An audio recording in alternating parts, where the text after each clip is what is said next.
Baba saying boss amiadum okay solo okay ujina ho yenya ne teme na afi yem fanche so be here fine amiadum be here fine adia ho ye oh ne ho ye very very well okay baby so you fine oh be here fine okay so yen hen seme wo nkofo kromo ho na yenya ne ntem bobo so ne enko enra na ombo a community shield okay which was won by Crystal Palace and Vijay Van Dijk say they need another forward. Yeah. Okay, I'll see. Man for be in hopper. Some no kind. Sir. Muso interest in defending no njai.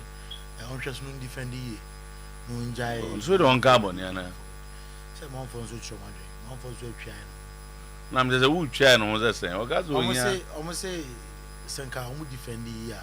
Say Liverpool share 2 goals so they could have na combat my defending 2 goals no I'm 2 goals in the victory na come say 3 goals so I say 3-2 oh say strikers in the so Chelsea in talks with RB Leipzig na Chelsea one more sense play say Xavi Simons so peno and Christopher Nkunku ade na Liam Delap ne João Pedro no mo ye no very den so be nya bi abo Steve Paris so Kasafa ebe Rechi Eze Zumimandi say the best is yet to come.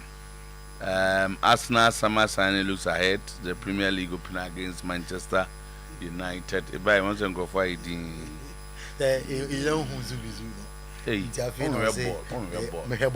don't watch football. Me say, now no one more who is boss. They me who feel party hono.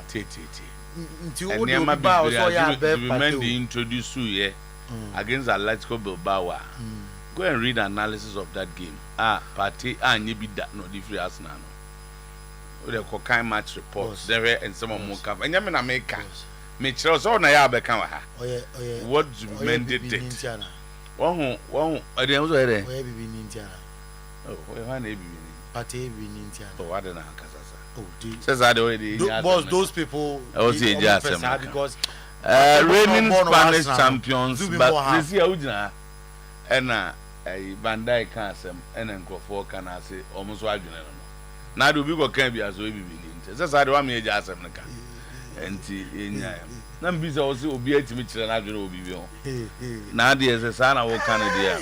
Barcelona so pre-season we dey go and watch him.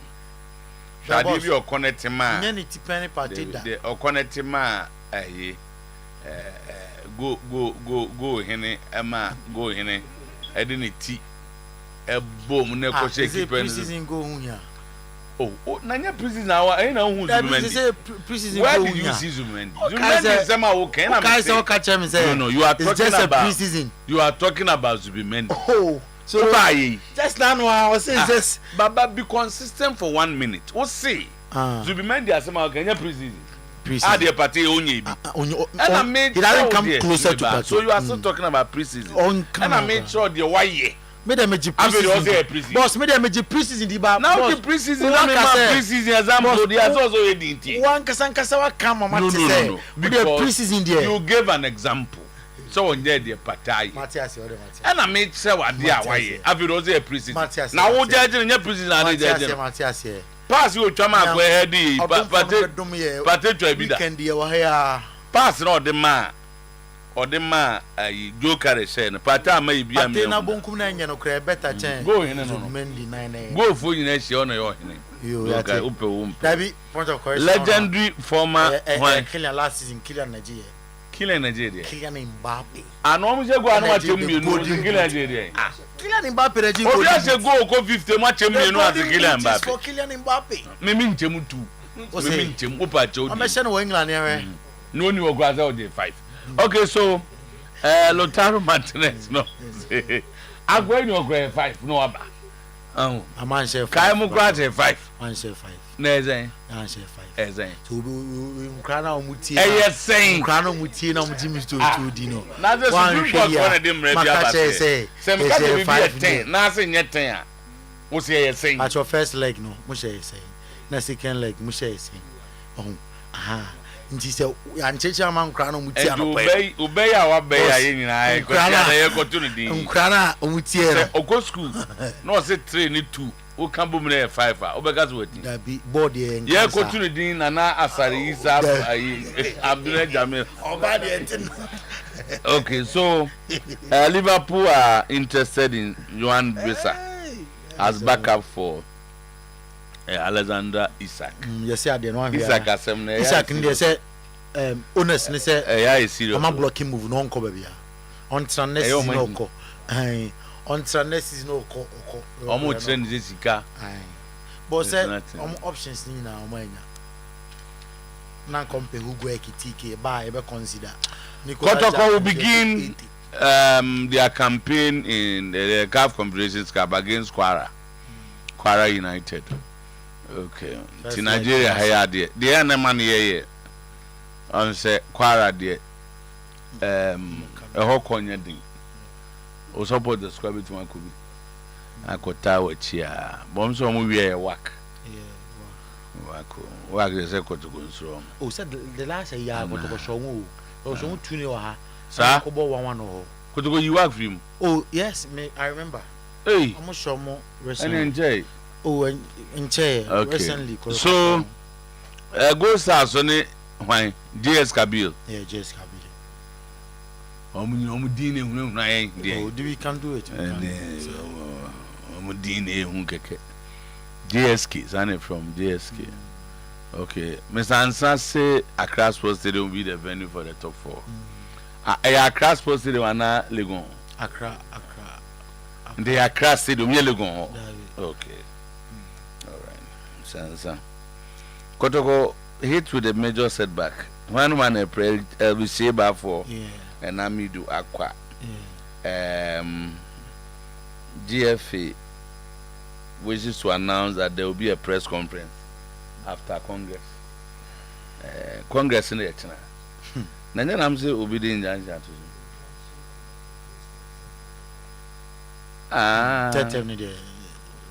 Oza. Oh, okay. Na nti as omun kan wasem. Dia fi de omun so we mu. O do wa habo omo ka ko kan. We say content. Nya omo di o. Na ni atamale wogu refi. O de obon so mmekọ akoye. Minim omun ko akom ne court for deal. O me ye winsi. As a o de wa habo mmekọ akoye. Okay, so Accra Court has slapped the GFA with an injunction over the proposal. The legal action was filed by Kim Faisal. The injunction effectively puts the proposed term extension on hold. Meanwhile, Hazlevogue continued their pre-season with a solid training over two mighty Jets. Okay. I'm more prepared for the top 4. Top 4 date is in 24th. Okay. Ewa Accra Sports Stadium. Because Matisse say anopoya obi na Emma me later since wale name start pre-season you got to come. Me who's on my throne baby. So no min ko ba MCC there. What you say? Young 952.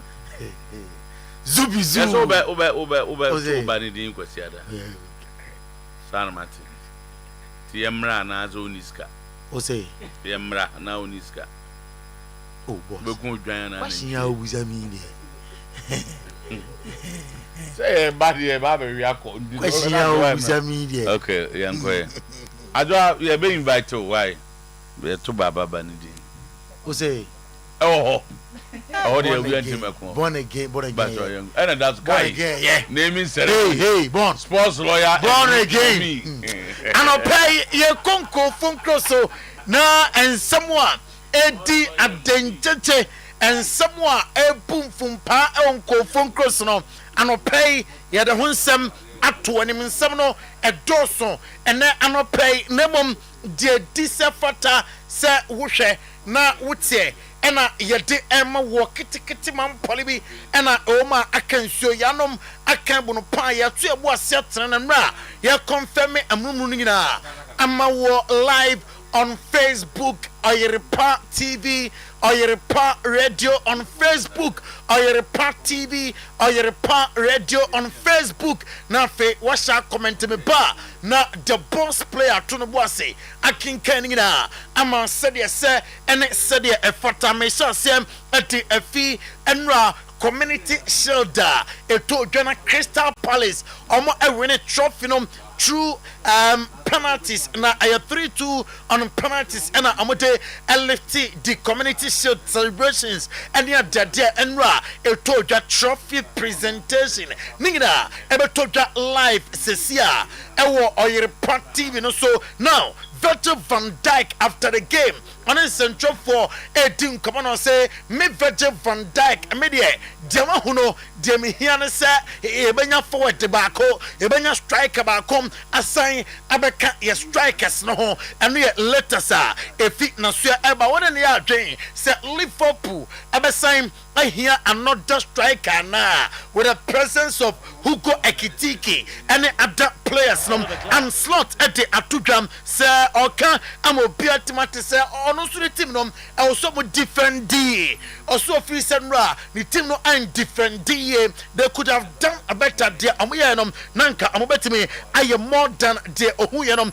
enochi oko Rodrigo na so ya oye player Emma Real Madrid still diamete Liverpool and Arsenal training before the summer transfer window no Emra na we na amatimi afa boy na abaya juma at the amatim no 14 goals 11 assists last season for Madrid. It wasn't exceptional season for Rodrigo Madrid in 2024-2025. Former Liverpool winger Jermaine Pina and a day to just Newcastle United onimdia amo ape abaya and ka Alexander Isak amun jainemu akodano amo bia hu se pesa obetna aya juma ama Newcastle United se player enya happy baby awa eyana the best from the player edin se on some obetimi aka eno boy ni sama efi ho etodwa pay our Jumadiano. So now young coaches and players at time kaka fallout from Enra game etimi etoja Community Shield na Liverpool entimi ante na slot some mixed feelings after some Liverpool entimi ante the Community Shield and slots. Disappointing, of course. If you're twice, if you're a goal up and you're still not able to win the game, that's disappointing. A game that was quite even, I think. There were moments in the game where I thought we could have made it, we could have won it, but in the end they came close to make the winner as well. So like I said, even game, and then it goes to penalties, which they did, and it's a bit of everything, of course. I think first 15-20 minutes we got our chances to make the third one. We didn't score that one. Then I think the game was neutral. Not a lot of things happened till the moment they scored the 2-2, and they were a few times close to scoring the third. Although in the counter attack we were close with Mo Salah as well. But like I said, we could have maybe scored the third one in the first 15 to 20 minutes after half time, but we didn't. We kept them alive, and they scored a very good goal and came close to scoring the winner in the end as well. It's a bit mixed feelings. I think if you look at our attacking play against a team that is so compact, that might be a bit better than last season. I think we created more chances. Last season we only could score one goal against Palace. Now we scored two. Created more against a team that is so compact. But on the other hand, we again conceded 2 goals, which we did against Bilbao, and we conceded a couple more against Milan. So that is something we need to do better. And no and Saba Oko manager and slot and Australia or the Tuja, not a good start. Van Dijk after some and Amantimi unlifted the trophy and order to just a starter Liverpool and your starter on Ope. Yeah, listen, obviously you want to win this game. It's a final, it's a trophy that we play for, and obviously it's that's a disappointing part of it. I think there are many good things in this game, but obviously there's also a lot of work to do still, and we have 5 more days to get that ready for the start of the Premier League, and that's what we have to do. Nice one from Liverpool captain Ninsam Anonom Steve Paris, and I say on the percent Eberete Eze and I Mark Gehi. So 2 players a percent amateur team no. It's incredible, so I'm really proud of the boys and the manager and the staff. Just an incredible job. Amazing team. I don't know when they beat, as the manager just said in there, go behind so early against such a good team to get back in it, and then, concede an unfortunate goal really. But they never stopped believing, did they? And, now, my main coach Chelsea, Yenim Koma and pay Chelsea, the minim name, on him said Chelsea. asane Jamie Gittens afe Jean Pedro Liam Delap Gerard Hacto William Estevao Dare Esogo omunyina players at Chelsea etimi assign wo na dem teach him say still monitor say Alejandro Garnacho ebeba abeka ho Xavi Simons amotwa nim say amotere beba na omuye we nyina no na no mbeka cha say raise 100 and over million euros after say players bia omu fi say amoton omo amaton ama fi club nim still ama say ambema players bakum you bi assign ako and letters from Chelsea Alejandro Garnacho nkomonom de metini na no mbeka cha say Alejandro Garnacho boy ne de baby opese oye adwuma eye Chelsea office bebre e table no so na mom baby opese oye adwuma eye Chelsea ama nkomonom he said de meti say club to club negotiations ashasia e koso Kopama and afa otwa ni teammate na say I'm happy with Enema Liam Delap ayano enra hunim say AC Milan enra Chelsea we are singing our best team shomo eka enai emma AC Milan take kanubako Liam Delap enya 2 goals Kopama sam oye happy about a boy and motimba a boy Chelsea star Mekachel sir Xavi Simons amutina team na lectors and sir amo percent direct swap deal etime etoda Christopher Nkunku abeko to the former club RB Leipzig and afa boy no Xavi Simons so abaya juma ama Chelsea ne reporter eka mensa anopay na die pie anopay and say Ronald Araujo ono defender ema boss Chelsea jenche say Ronald Araujo no bansa abetono ombefanom na febe juma ama Chelsea Enzo Maresca say was prete Jean Pedro and Liam Delap say 2025-2026 Liam Delap and Jean Pedro ebeshe more goals ama Chelsea Maresca nani aje with Chelsea and motimba amodana de enra it's AC Milan Enzo Maresca. Yeah, I think the performance was very good until the red card. I think we start in the way we used to start, intense, high tempo on the ball and off the ball, and then the red card changed a little. Yeah. And Enzo Maresca Liam Delap scoring 2 goals after say game no burn we say we had a final prison game Emma Chelsea are you happy say Enra only 2 goals Emma Chelsea. Yeah, it was really good to score my first few goals at Stamford Bridge, and it's another game like we had on Friday preparing for Palace on the weekend, so I think we did everything right and we can go into Palace. Yes, indeed, it's going to be an exciting game over the weekend. Chelsea against Crystal Palace. We are seeing best team and Crystal Palace and a bomb over the weekend. Excited for the Premier League season. Race James said, "I feel I'm bearing a trophy. I'm a Chelsea the season ahead. No, are you happy?" Yeah, I mean it's always a good sign when you lift the trophy. We finished last season really strong with 2 trophies, and it's a good feeling for the club at the moment. No, for sure we are confident. As you mentioned, we're world champions. We've had a really difficult period in the last 2 years, and we've come a long way. And this season, everyone's excited. Martin Zubimendi, a player, Emma Arsenal. I say the best is yet to come from me. And after say or joining Arsenal near Makaka, why our Premier League no say Arsenal fans say Monkama and to me more ebeba the my crying get to a more and no I am some boy no or the atujo Alexander Zinchenko the mate HM said Jose Mourinho and in the Fenerbahce aya Jumbe bia say Alexander Zinchenko am be fanom no kwaya juma ama team no Ademola Lookman letters and say Andra Beta and make inquiries about Ademola Lookman availability or available yanso he betimi aba and ma bedum kobana ewo Atlanta Declan Rice say Martin Zubimendi a magician also Jamet Fodwa but you just trying to pass a exceptional and you see a few etoja anopay mami ko Spain na uko Spain na Madrid de say Rodrigo no onko chip ebia we team na ope Rodrigo min kancho no pay se bia o se odisika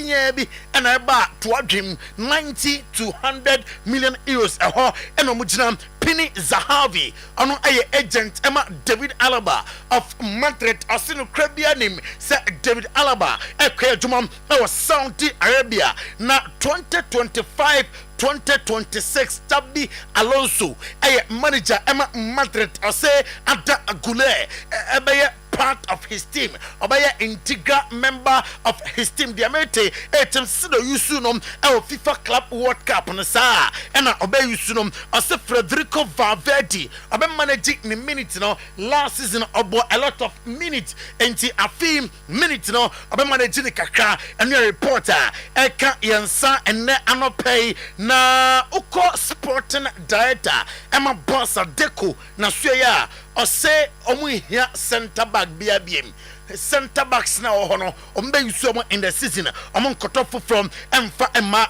Mark Andre ter Stegen ose no cranium or come obiate na ye se entawantawa eda oni team no entamnom ombe sobe santawantawa ni na ene ensema oduanom efi na so eba after senra Barca echi komo ashoma ekanumu a komo form antimi Hans Flick one Gamper Trophy presentation and I finished some of the two Jabini. Well, thank you very much for your support last year. Together, it was a special year and we want to work hard and without excuses. We want to win many games and many titles. Again, thank you very much.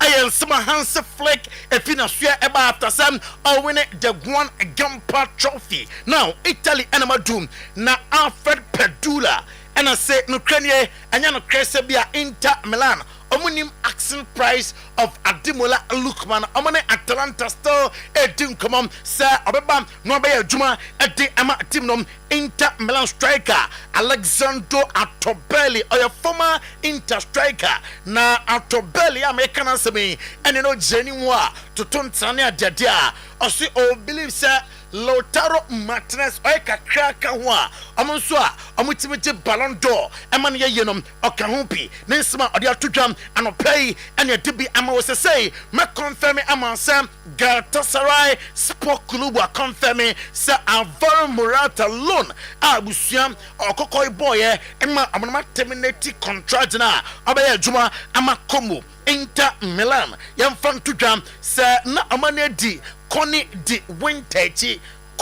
di winter na Demetri James Adianom amfa na Detenesem Milan Fokoton Malik Thiaw to Newcastle United enti Connie di winter anom abesan ama AC Milan the deal is done ofi January and abaya juma edi ama team no enwachi odawani ko Dusan Vlahovic asuya report HMC say AC Milan ani awo Rasmus Højlund humum than that of Dusan Vlahovic and a reporter ekutame na uko Germany young fan to dress akoda bi ni din and NS Poku wadi emfie aduonu ba ko no siakan ema AZ Akma ba for Leverkusen assign NS Poku from AZ Akma a 10 million euros plus 2 million euros bonuses and a APM former Bayern Munich chief executive officer Karl-Heinz Rummenigge at the Atuka said Ukrainian another officer Vincent Company no a time no here and a area sisiba bia kono sister spend the clubs na omojin crew out and most of them spend they almost spend there and in crew ebre omom Makofa Luis Diaz officer still juma kakra e team no sem penifom etime aye omoya ebebo Vincent Company na Niko Kovac or coach Emma Dortmund or same the UEFA Champions League or Kamobiate I was say Nyankopon one next season omutimi a fighting ye sa omobetimi arumu ye na fe am fighting for the trophy proper and then some few etoja anopay nano mebetu anim se Kingsley Coman of Bayern Munich and Safoya Dombe bia se ombefanom na anopay mamin front tudwa se said yan komanom abepa omasan adin command pay with Bayern Munich say 30 million euros the monte na fe Kingsley Coman ema adwuma ema tim no Jackson Herbal Center at the Jackson Natural Caps sababonten ya nombi eba no saa moja bedu mo afusane ye eba no saa abusua yade na odom penum ebekọ obebema mu awon pem Jackson Mister A2 malaria A2 jaundice A2 typhoid fever and menstrual pains ni na say 0244 723541 afe high sense boa na onsaka niema papa misi ujade ho be fe udem ho be fa high sense washing machines smartphones sound system rice cookers kettle blenders iron ni na jibi na omodia no abusua oto a eche entwe kanea bebre 0302 550000 na wafre Adusa Herbal Clinic na de Adusa Herbal Mesha ene Adusa Herbal Capsule sababonten onumboma eboa etu koko na se menstrual pains ne efiu so esiesi hunamdua no entia no anombi Adusa Prostamide Capsules esiesi ojonso sem ema prostate nyina efiu so ko Adusa Man Capsules eboa ema gba adwuma ye ewo empem Kumasi Swamimazi Macro Gold Filling Station ho ena womo ewo ena fe Accra La Paz amoben La Paz behind Pizza Man 0500110115 0557009824 na wafre na fe bibia akoye ama on this note anopay eden kofon crosun semnom AC on Oyerepa 100.7 FM on Oyerepa TV aba yana kantin energetic drinking water edin komunsuo ewonmo a abeboa esanse doctor no kraka o say hunam a alkaline ewom no yade ntimi ntinem etiamen ko kantin fo no ho na anopay womu ncheche mu ye emfanchese nsuo no bi ho a yenom ene ye kantin bi ho nso a yere pepa form ni na motombo ase na amachechem akwaba sabi bia fine yana wabubum kakrama said o ka o tiam kra no fi bia no wa tia sabi bia didem kam antiam ko na yenim komo the next 10 minutes no a time with Kangen energetic drinking water baba yedase Kangen ye din chefi Kangen aso ye ma yetie fo ne ya hwefo nyina anopa ye topic a ye di ho komo ne ye the effects of Kangen water and other waters. So onom Kangen so na nsunsuanso ana se mfasode a ede bro enne nsu na aka na ewo dwan so de be ka se Kangen water is life nsu eyenkwan but enye nsu nyina ena emankwan kwan a bi mu faso ye omu nsuo no enne kwan a ye faso ye nsuo no eye different ema ye nsuo no ebe ye alkaline ema ewo three properties a edidi dwuma ewo nipaduam na so onom Kangen na properties a ye kan ho atem ni antioxidant microclastin and rich in minerals no bwa nipadua no wo kwan bebre so na wonom Kangen so ansa na ebeto no so bacho mayemfa ye numbers ne ntu dwa sebe ya bia obitika ma obenya numbers bacho numbers ne 0241 449191 0241 449191 na yehwe effects da wonom Kangen na obenya ewo nsuo ni de di kan ne se ebe detoxify system no e kan say ya ba je se eyi thousands every nipadua nim thousands no e de how ebre nipadua no ama se eno na elidi to nyawa bebre but Kangen de bi e kire se enya adro but esa ne kwan fa so ye Kangen nti eyi how and as a thousands and kede how bebre nipadua eyi free one afen so enso ne rich in minerals ahonindro bebre a hye nso ni mu ma sa wonnom a unya sa ahonindro no ewo ensuo ni emma edidwuma ma nipadua no ewo kwan bebre so na afen so boost yan immune system de bi e ka se ensuo a wonnom ko nipadua eboa nipadua no wo kwan bebre so wanya nsupa anoma ede wo how ebekọ nipadua de bi e test wo ha no ma ye hunu ye nsuo no bebre na ya acidic and ekọ nipadua ma ede wo how ebre nipadua but Kangen de test a ye hu difference nse enso no alkaline enti eboa nipadua no ewohuro thousands a ewo nipadua no efrim na afen so because enso no ye ani wasusanti etimi bo ra nipadua nim eyi ntina nka a block ya e de how e be brain pedua no e clear sa blockage no ana say eyi esa efina akohihye ni pedua ni ntini e ma firi ma ni moja di efusane e woni pedua no ma ahode a wose nipa ne de ye adwuma no unya ahode no so e de ye sa adwuma no menua princess so de kakabeka. Okay, ne sister kan no me de kakra e ka ho se ye hwe kanjen energy drinking water juma edi no edi juma bebree cause o hwe other waters na o de compare kanjen energy drinking water nsonsoroye no e beka se emuwa because se wonum nso e containing minerals a bit say kanjen energy drinking water e improve your brain performance. The entire improve your brain performance ye minerals na ewo nsuo no mu nti no etimi eboa ewura wadwene num ema anytime bia nsuo bia adwene hia e de eya adwuma no enya because according to research no e patre say even crumpo no nsuo a eye me containing minerals eluku me elaki 2% crumpo ewo ye ya adwene mum pa aya ede ohaw ema yentimi en concentrate ye even crumpo no esa de ohaw bi ti say kwan a ye mood no crumpo esitie no aya emwa enti kanjen energy drinking water because of minerals a ewo mu nti no etimi eboa adwene ma etimi e functioning ye again nso so se yesa hwe biemu a o hwe kanjen energy drinking water esa boa yen ema ye ahoden soronko adentia ema ye ahoden soronko ema ye ahoden soronko because of minerals a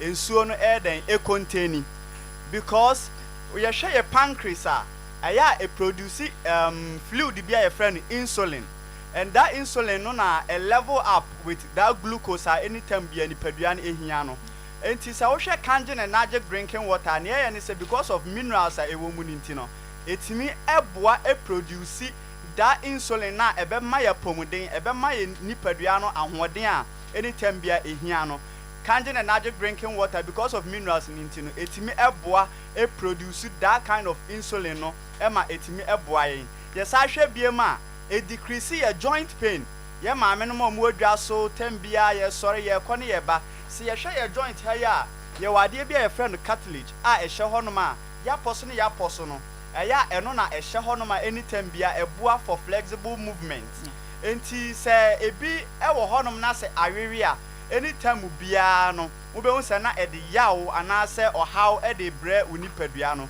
anytime bia beti se honam yawo ne ne keka ho because of said that cartilage na e hye honom no ewiwi ni nti no emwa unipadua no apomuden but because of kanjen energy drinking water se wonom a minerals e wo mu ni nti no etimi eboa e build that cartilage na ewiwi wo honom no ema anytime bia no dompe enye den entwi dompe etimi etwi cartilage no so send ye beya enkofa how enfamrew ebia nso so sa wonom kanjen energy drinking water esa eboa wakoma no ebo wakoma no ho ban de ntia ye kasa ne say because of minerals a ewo mu nti no eboa akoma no ema etimi pompe moja yie pa esa so etimi eboa regulate emoja anytime bia e wo say edi afusane e wo ye nipaduam wo sa hwe bia wo so akanjen wonom ani esa ye ene se anytime bia no eboa ye digestion system no se wonum nsuo na wo de esa opera obetimi atry na ye kan ahwe wo de wadidi na sa aduan na hye so cheko a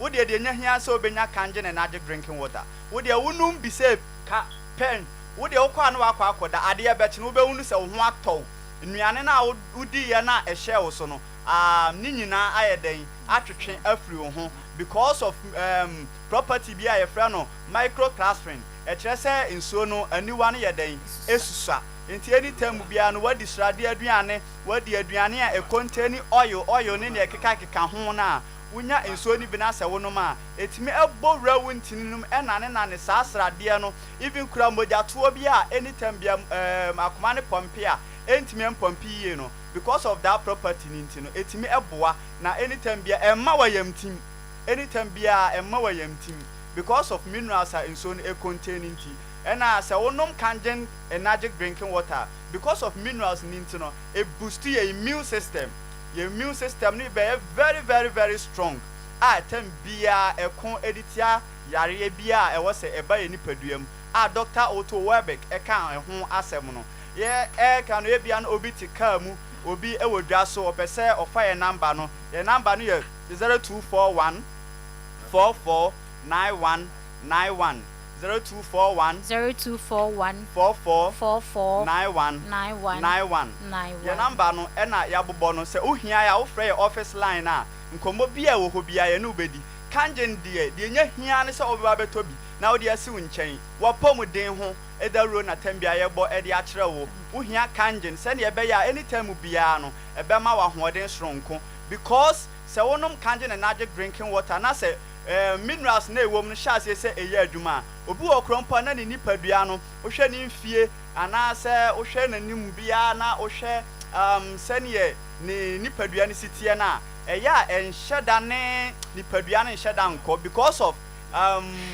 minerals a eni nsu a wonom ana se aduane a odi munti be wo hwɛ kanje na nage drinking water na se wonum bia anytime bia etimi yi thousands free radicals free bia wo nipadua mu no etimi eyi free honom ema anytime bia no eboa ema wo body no eluku fresh because nka ye hwa nka ye vegetables ana se fruits a tembia ye di no eno na aya eboa ye nipadua no ema ye nipadua no eye soko ana se beka se ye no me be se wunya bi na question se nipadua se na anytime bia ye koto fruits ana se ye nua no kra ye di no ye di vegetables den eka ho but kanje na nage drinking water de se wunya noma se na ebi nkrampo no fruit na esi adwuma no eno eye adwuma different because enso de ko ni padua no ma na ahyase na edi dwuma enti de ohia ne kanje na nage drinking water na ebeboa wo pa good bad there adwa ye he ma me mo market na omotena seche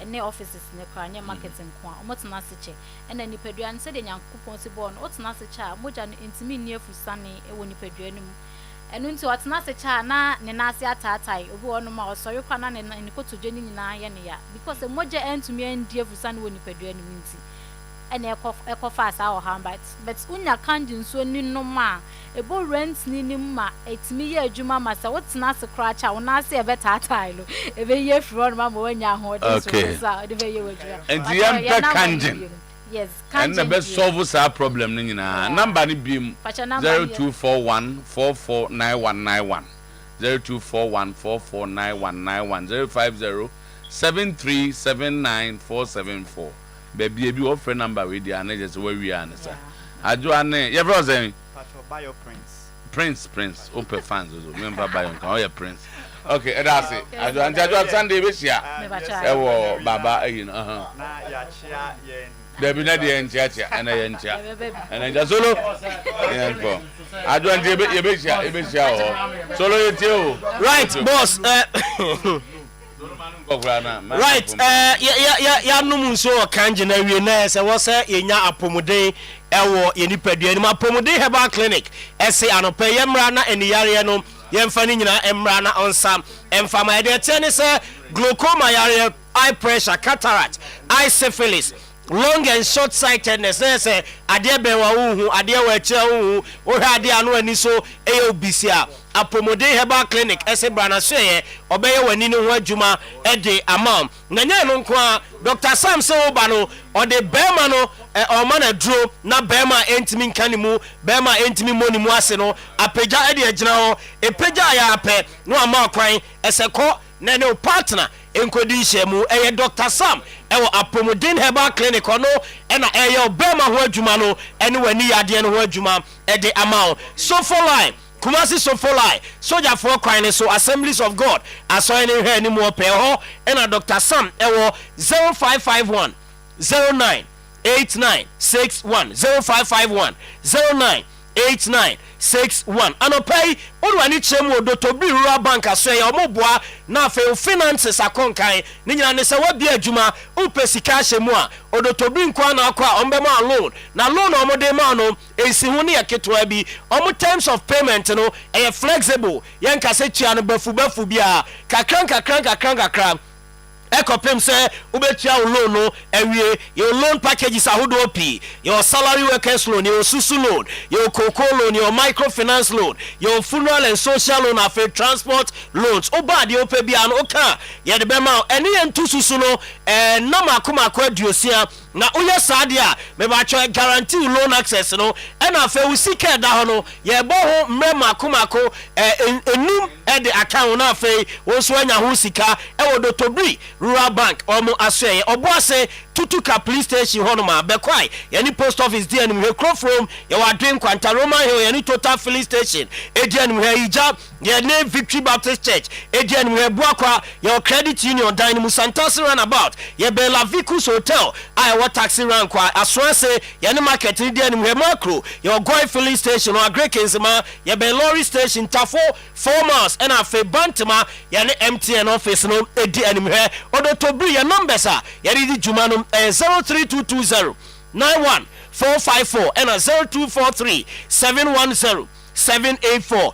Amin Scientific Hospital. They be American wansem Ghana ha Africa ha wamo ewa abasubodi bebre. Ni nyina ne se oba bibre mpade a Amin the best alternative medical hospital ewa bibre mu a enti eba stroke yade a woman a year free or eba wo honsem woman na emu awo eba yade kwankra de broni friend chronic diseases woman e betu asem edi amount yadu sefidie ne so na yi yade ni pia enu ne ye makomako aduonu enan 24 different certified medications ebi ene yade be kan amoanya yaresa kuma se atwemata chiman kwada so fo ase ekwan so wo de wani chrem e wo enchi boga wa bibiani akra takra de tamale atebubu nkoko sunwane ho se hwidebi so ena fe ho ye honso Amen Scientific Hospital your branches ho frey e was 0277 001234 0277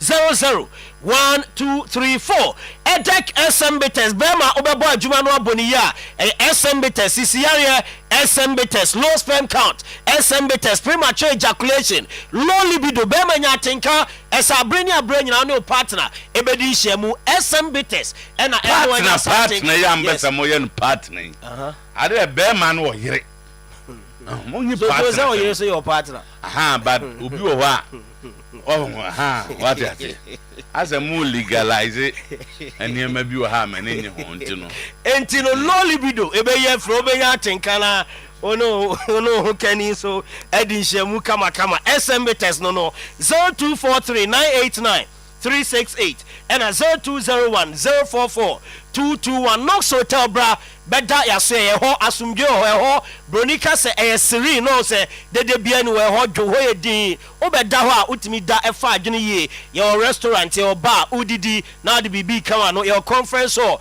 e de manyumaku mu ye programs kakrakra ye ma free wifi your spacious car park and a face your spacious place ye de wedding reception to aware awie na person your reception abra so ye e wo Asokwa Olam Street few kilometers away from Babayara Sports Stadium and Knox Hotel. Yeah, 03220244438 and 03220244162.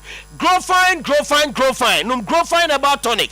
Nemwa na wonsano na ya otimre yo no eye free o asori anopa otise nipediano eni ahode e wo se nya na ede akoye adwuma e grow fine herbal tonic kwayare ama ho to pese e wa ho tonic content ma e grow fine herbal tonic e na OGB na wanu ba bi eto no e wo man mu abenya grow fine herbal tonic ato dodo no o com digital herbal clinic e wo Kumasi Amakom runabout e ben Bank of Africa ho and a grow fine obenya ni dosopo na wonso watumi atu 0244 596532 0244 596532 ABA Herbal Center Sofwater Sofo Rasta no osifa glaucoma ne cataract ayewa ni ne so no efabra na onyimfanfi ono mo adro na de aguaduane odimenkwan ebi ati ebi akoko unu wie ya na ete wani so nwan e di amao enti ade ben wa behu ewa akira behu wani si obise no so behu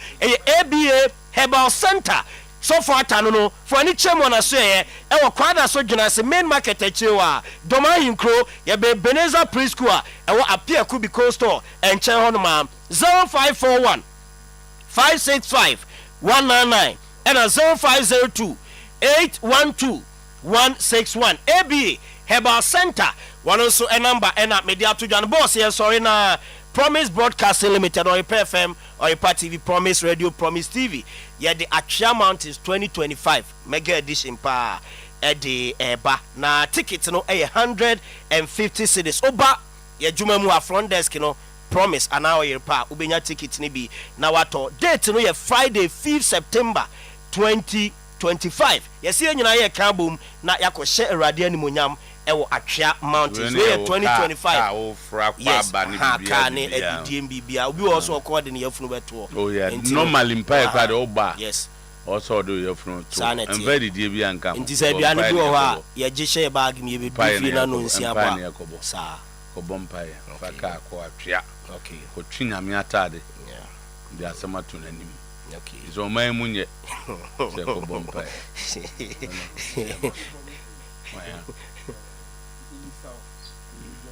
Si amo yenje enkom. There be a kɔbɔ mpa ye. Come JPM. Mo kopia na kwase kopia betim dia. Yeah, kɔbɔ mpa ye. Enkom sɛ ne nka sɛ when we do it. And the man I be public and them so mo kan wasem. Sɛ enkom when me anope obi asem enkom. And Acheampong minister. Acheampong is a public place. I said we are going to pray. Danger seven on tias. On tias. On say first na asomo kagumu sa. They say you be a siwa say be a semi for be or penyin die mu. No afre na de ato na no matu na mo. Na ma ensa enkita hudi na e. Dey bomb pie na nkom cheba dey be she. What na me problem no. Was enti. Ba yan go record me bon kire obi. Ade ne se me kan ne ankofo abompae wo ayi o ma sorry da me public permitted is sorry kese na we enkom jesi ho ba enko bo obi amane de omre be tum framam na ebu FFO I think that's what they are talking about. Yeah. Boss enti Acheampong Mountains number here friend no e dey esika afa so ne aginche mu ne 0554 449 595 0554 449 595 Peter Heavens. And the number no into the momo payment bia no sa number no so na ebefa. That's right. Yango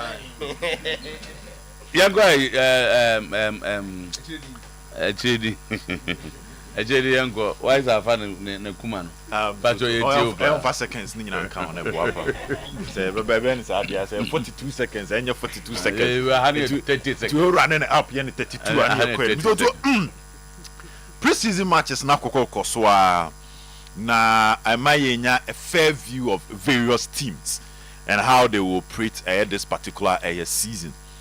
Na enya sebketwa so what I say signings no the last ones and here come on has a spread akati across almost every team biano mutu ono so aye ne signing na obedin so bi abeka say and na media me tournament to be na we dey obi any sa question bia but mutu yes as a free coach of Oliver Glasner our coach edema team wa a friend Crystal Palace na opinion ni di dwuma bi na nipa bebre adwen enhye down corner so and the victory to Liverpool and a victory over Liverpool no say ko echi kakra na etimi call opinion nasem moto also before so about England no the entrant Frankfurt age the Europa League by defeating Rangers but sa common nipa bebre enhye da enimumfa ayom opinion no ho. Now at Crystal Palace, 2 major trophies. That is the FA Cup and the Community Shield. Now, we share the kind of opponent on your Mushia. Manchester City at the final needed the FA Cup to paint a good image of last season. Also, last season Champions League, yeah, who the exploit of City, some couple a year to a playoff, a conference in the Manchester City. Moved away from that league. They were nowhere close to Liverpool. Sending him City a contender or no connect to neck. No, who said the NBA free Manchester City. Then Opelesi third, which a qualify no to the Champions League. Banko nya FA Cup na. There's a coach of Pep Guardiola nya trophy at the air beautifying the season, and that was where Crystal Palace be more. Omutimi share Manchester City, a force to work on with when it comes to English game. Now Liverpool are making signings, are making meaningful additions to their squad, and on paper, the squad no enya some form of light, enya some form of spark. yɛhwɛ how a best set the Premier League on fire this particular season. And the first game was against Crystal Palace. And interesting to going down after conceding the first goal, no matter Liverpool getting the second goal, eventually to the penalties and beating them. This is a manager, and as you discuss or more deserve about Subodia, coach of Liverpool glass now actually enough. And don't be surprised that the Oya with Crystal Palace, you know, a bit me the stepping stone. I'm a team and you they believe say, and when I talk about a team, I'm talking about a big team with a Champions League level, and you believe say, looking at the history of this manager, say a Drew baby near per coach to transform our affairs in terms of winning a trophy as a big club, doing well in a year the Champions League. Don't be surprised about the next big manager. On that time, Anna Bayern Munich before we call for Vincent Kompany, but fortunately or unfortunately, now the demands of Crystal Palace and they put two off. Me sure say no within the last 4 months. Don't be surprised another big team be opinion. So let's talk about Liverpool now. There are some structural issues with the Liverpool team. Now, I'm looking at how our coach a slot ever fix these things. Born a mommy, Liverpool average position from the first minute to the 90th minute in the 2-2 game boy against Crystal Palace. This discussion. Now Liverpool started with Alisson Becker on the right side in goal post with Jeremy Frimpong at the right back, the replacement for Trent Alexander-Arnold. Kirkes on the left side instead of Andy Robertson, with Van Dijk and Konate now in deep of the midfield about Curtis Jones. Impressive performance. And now he was close to 100% pass accuracy. Our game no boy and on the ball deep with Soboslai and Ferenvit completing the midfield three. Kodigapo and Ekitike on. Ekitike was supposed to be the striker, lead the attack with Gapo on the left side and Mohamed Salah on the right side as usual, with his pick and cutting traditional way of playing. Salah on the right or Pikebono, no cutting, no any damage. Now the first issue with the Liverpool team, Slaughter confirmed say Abrante Feno Gravenberch no to wawo why dad into no ambo game ni bi. McAllister started. So one or the other Neirawo say to Oyerepa also wawo. Okay, Mr. Tumatias. But the first positives out of this team is that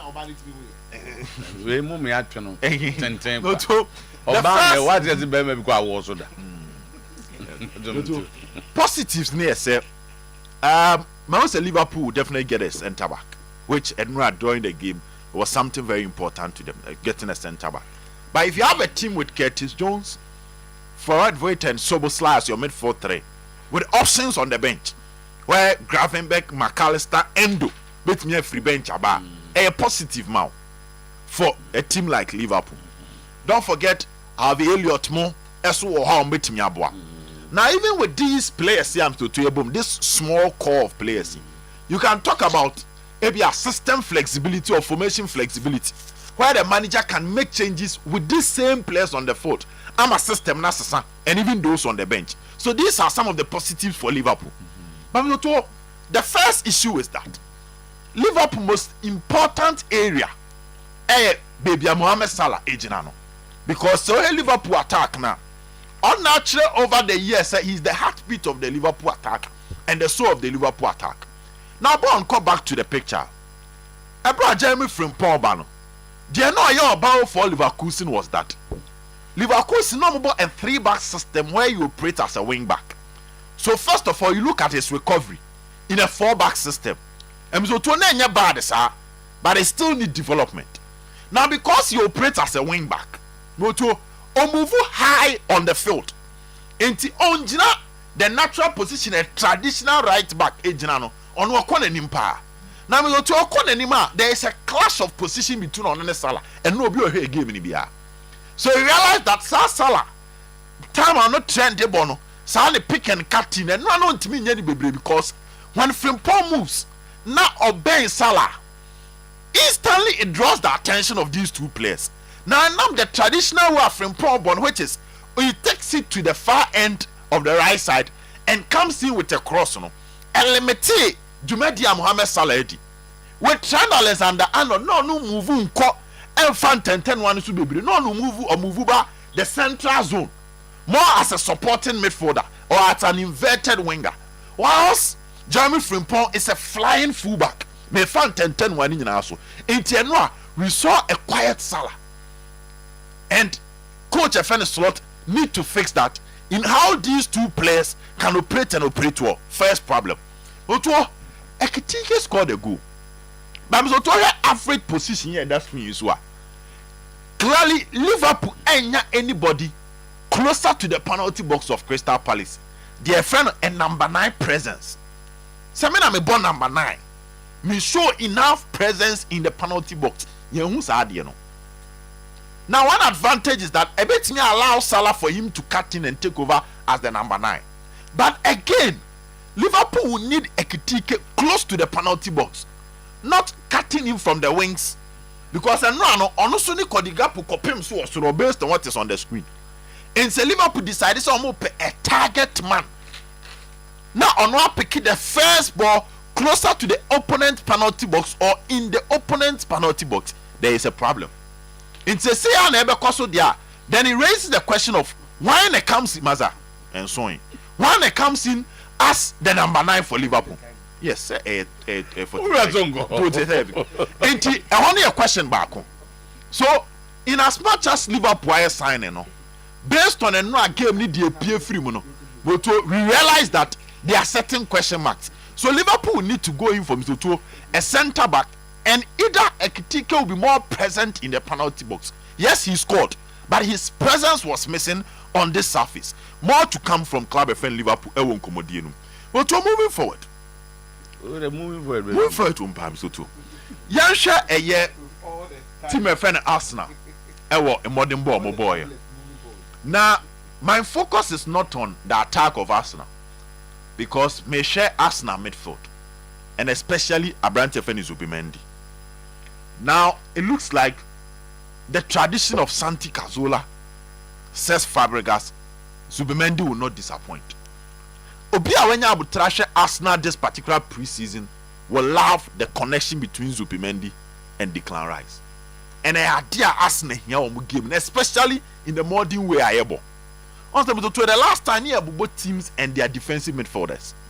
And now football need free the rigid defensive midfielder to a more flexible game controller or tempo controller, a player with intelligent IQ that set the dynamics and was set the game to move on for teams.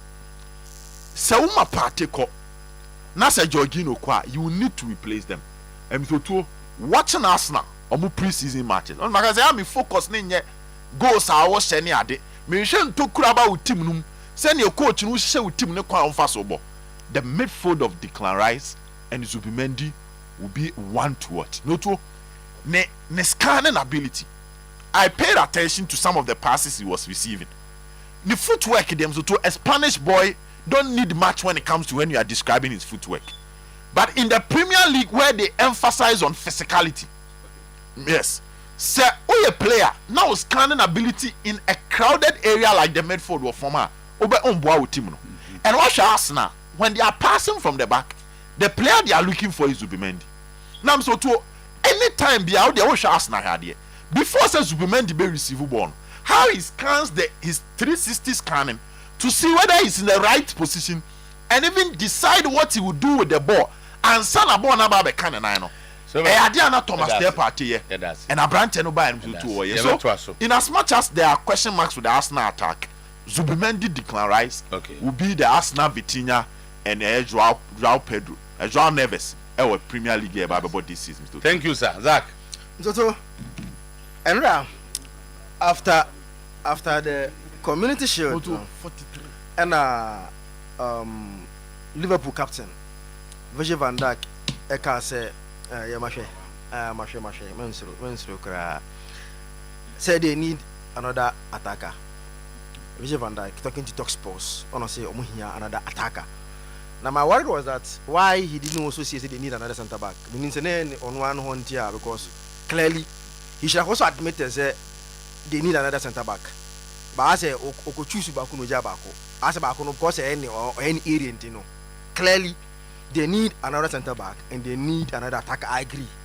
Why I agree on the attacker is now only one recognized center striker in Ekitike because they've sold Darwin Nunes. And se ball no share time na emu ye dia na omotie tutu na omu hia the winner no. Now if you na acquire they were playing false nine because there was no recognized striker to play in that area. Meanwhile they need a goal, but no boy false nine. So it comes back to the question of unyanya another striker. Why sell fencing Darwin Nunes? Because and now it was a moment of Darwin Nunes. Sad baby anabo no do no. You need someone like Darwin Nunes to come in and will be oti bench on complain. Some players no untanya. You see, he's a top guy. Uruguay national team first choice striker.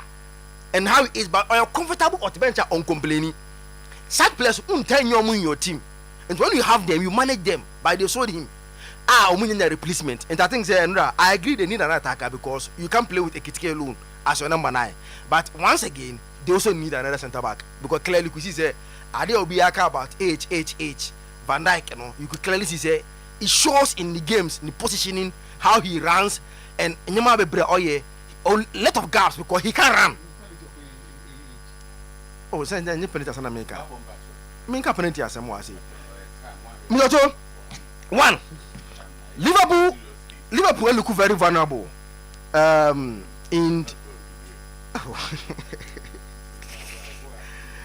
You see, they look vulnerable when anytime there's a turnover against them. Anytime there's a turnover against them, they look vulnerable. One honor, Van Dijk as because do you know why? Now he can't come forward because Obabi also because Obana ebosi the chia trouble. So now, once turnover piano, there is a lot of space for opponents to exploit. Want something that you clear again, they have to improve on their counter press. Only maybe this guy gave a very good game, even though not the entire, but at least there was a glimpse of Ferran Vincent. He was a very good player.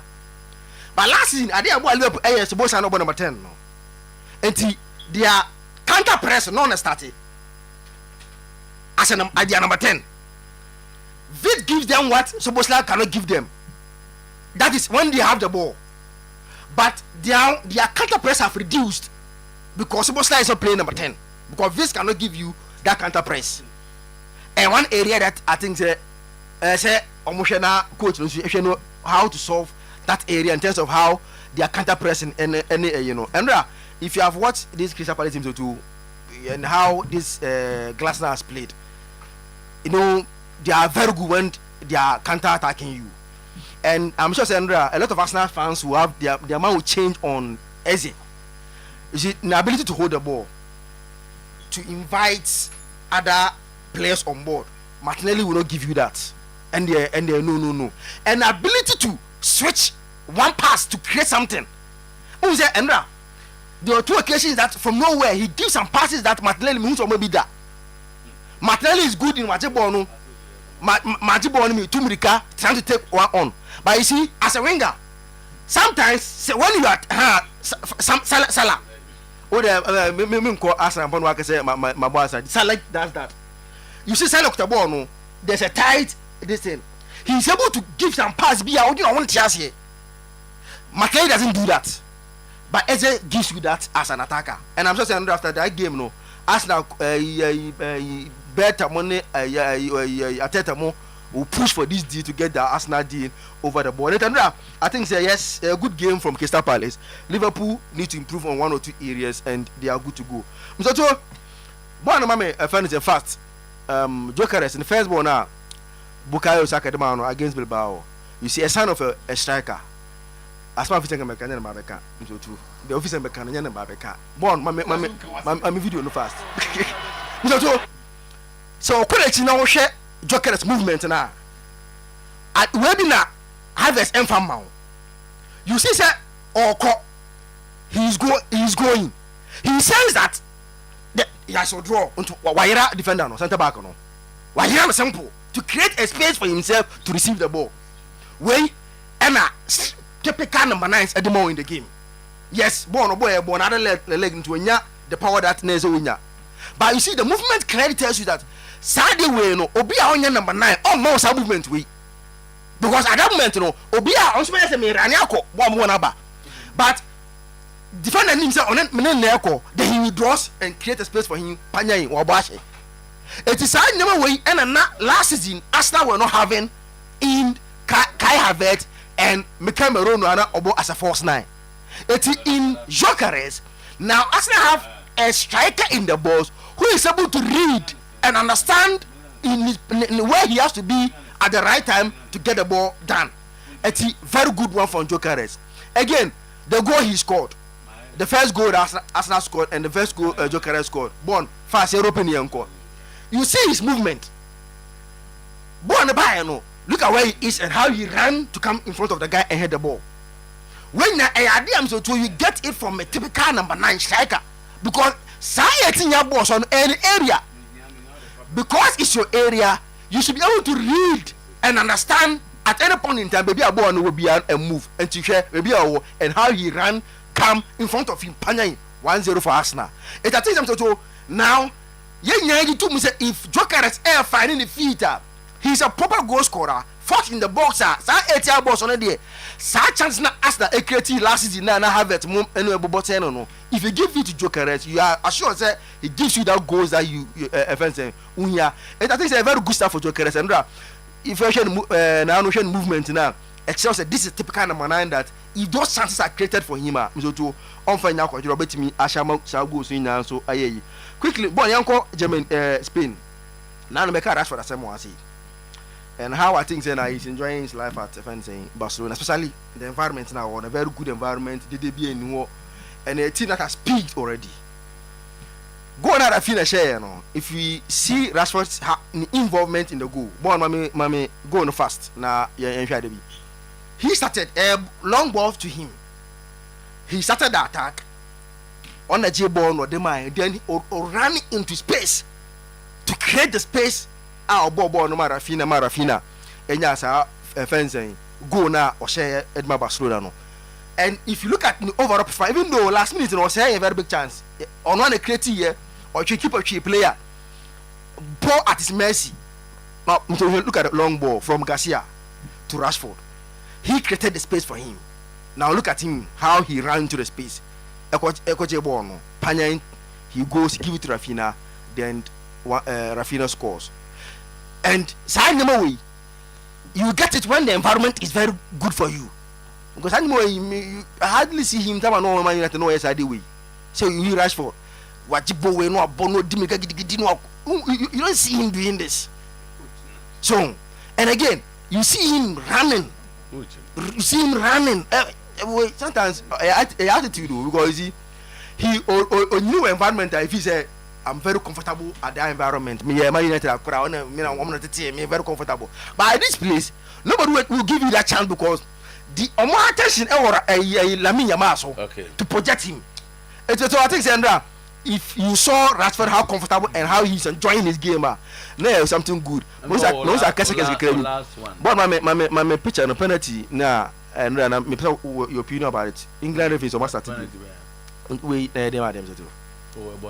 Na man match oh time beat him into the and Majibu 17 and time beat him kakra but to look at penalty I doubt why this England VR check here I don't know why they you see their inconsistency what do you want to ask you but you see this same incident the championship no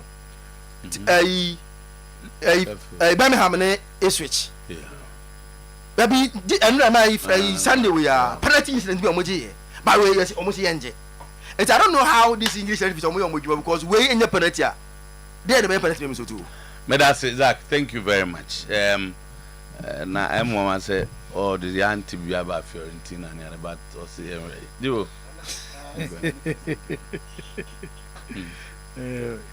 Nini na be si fiada. Yeah. Fiada ebue fiada ebebo memeda na abokosiada. I will be there. Nti anya hwe kwa na se yekoye ni mi de ebehu games fiada memeda kosiada. Ebu ebehu binada na wukwada ya wada. Nti season ne de se enu na ya bo aben mu. Matiti a lot of comments about the Community Shield Cup game so Community Shield between Liverpool and Crystal Palace. Obia chirena adwene about the team Mama Van Dijk ko abekabi say Liverpool be here an additional attacker, which clearly means to and different from what Liverpool owners ne person moye in getting obi to say Ishak. Yeah. One thing they say stage na ye kono season bia ba obi improve ni team. It is the whole year in the last season na OG league no. The o close gap na say they no compete here no. On also try say the following season or the be can the team no. It's the last season no one Liverpool compete here. Arsenal out this second, City and Chelsea would fourth. Share Arsenal ehun so mo problem last season was goal scoring. Amakofa Joe carries the number. City ehun said they need a transition. And so mo ja players ni bi kwan. Ebi mu wo ho a aside age say player with we need trophies one club no do stage biam to only the energy and the appetite to compete again. To say Kevin De Bruyne, who to me in the history of Manchester City be your greatest player. It's yenya na kwan nko. And the City the players be no mo dia ba. Liverpool problem no nye players o matter mo. But the kwan and the slot be first was set up in the team no. So to no na the problem be ba. And now we share game ni carefully and me see a conclusion on the Liverpool team e be gina Community Shield no. Because traditionally Community Shield no e competition mo kra agye no. So to amount 10 win Premier League no. I'm say recently City and Manchester United of 2011 under Sir Alex Ferguson. And omoje Community Shield omoto asoko win the Premier League. Eti enye trophy abetimi agina so one to judge a player, especially player bi oye foforo about Premier League. Two to judge a team. My review said no Liverpool game no mo boy no. So to maybe you two say Liverpool or more areas say so mo fix and last week me kan say to say Liverpool defense Van Dijk now know what 29 30 31 Liverpool supporter bia function the team say unya sa Van Dijk na 34 he might show leadership qualities at the back obe kire say ball no wa ball experience by team no kwan person of so ball and a bet kire Van Dijk age na okọ no to betimi aboa na so ntimi moa ye hwe Liverpool team na nura no ene omu pre-season nyina na ade ba kwa ya be hu ni say coach na e friend say an slot no to why na adwun so obekọ on the high line na the high line ne kra de em say this season ni last season the difference abem last season no bo high line no but em say kra de we increase meters ne kakra omako mani more Celebrate move close to the size of the pitch. Now, so we understand Liverpool ko attack. I'm so to want me am press it when no lose ball no. And GM opponent in half a be a problem the Liverpool. Eti yen hwe eno ade bi eto Van Dijk e Wembley. I'm so to yen hade. Reason why Liverpool high line and the speed of Virgil van Dijk at the age of 34. Be ma boy there be a problem. Say the two screen is so Liverpool ko attack. And a Crystal Palace for Jibo ni fi Liverpool sem. A quick transition on counter. Ya bobo yitum. Van Dijk ni ntimi ntum ka. Zo to enie ya bobo na tum no. Nti hwe. Eno na Van Dijk na afi de bobo na tum no wote oye suspect. And the consem ni develop ye de panel no asa committee penalty no. Eti in the high line especially Mizoto say Liverpool enya based on how ama increase omu meters na omo enya a top defensive midfielder a obetimi sense danger obe close space a this a coach ni twin defense ni ko achiri kakra anya se be problem ma Liverpool attack the omo ni problem already Mizoto omo wo Mo Salah our guarantee goals and ono de enya one season Mo Salah are consistent since or enter into the Premier League with Liverpool. It is our kitike edeneba na Mizoto o team guarantee goals are any different from Darwin Nunes wo any different from the Diego Jota no tiase because Liverpool goals is centered around Mo Salah but the problem is their defense and how a coach organize their defense Any individual qualities by the organization of the Liverpool defense and the big problem among this season. Nti area no game no dey actually say yen right Liverpool off someone to defend the Premier League title. No. But science ni be a show last season. I be kan ho asem say Liverpool person mo call on an aggressive highliner. They will need fast center backs. And one player be a suspect. A 34-year-old Virgil van Dijk. Say omo no me yon adwuma. E be rechi eze no. Zuto monko twa na ma Crystal Palace for no. Na monko fa no.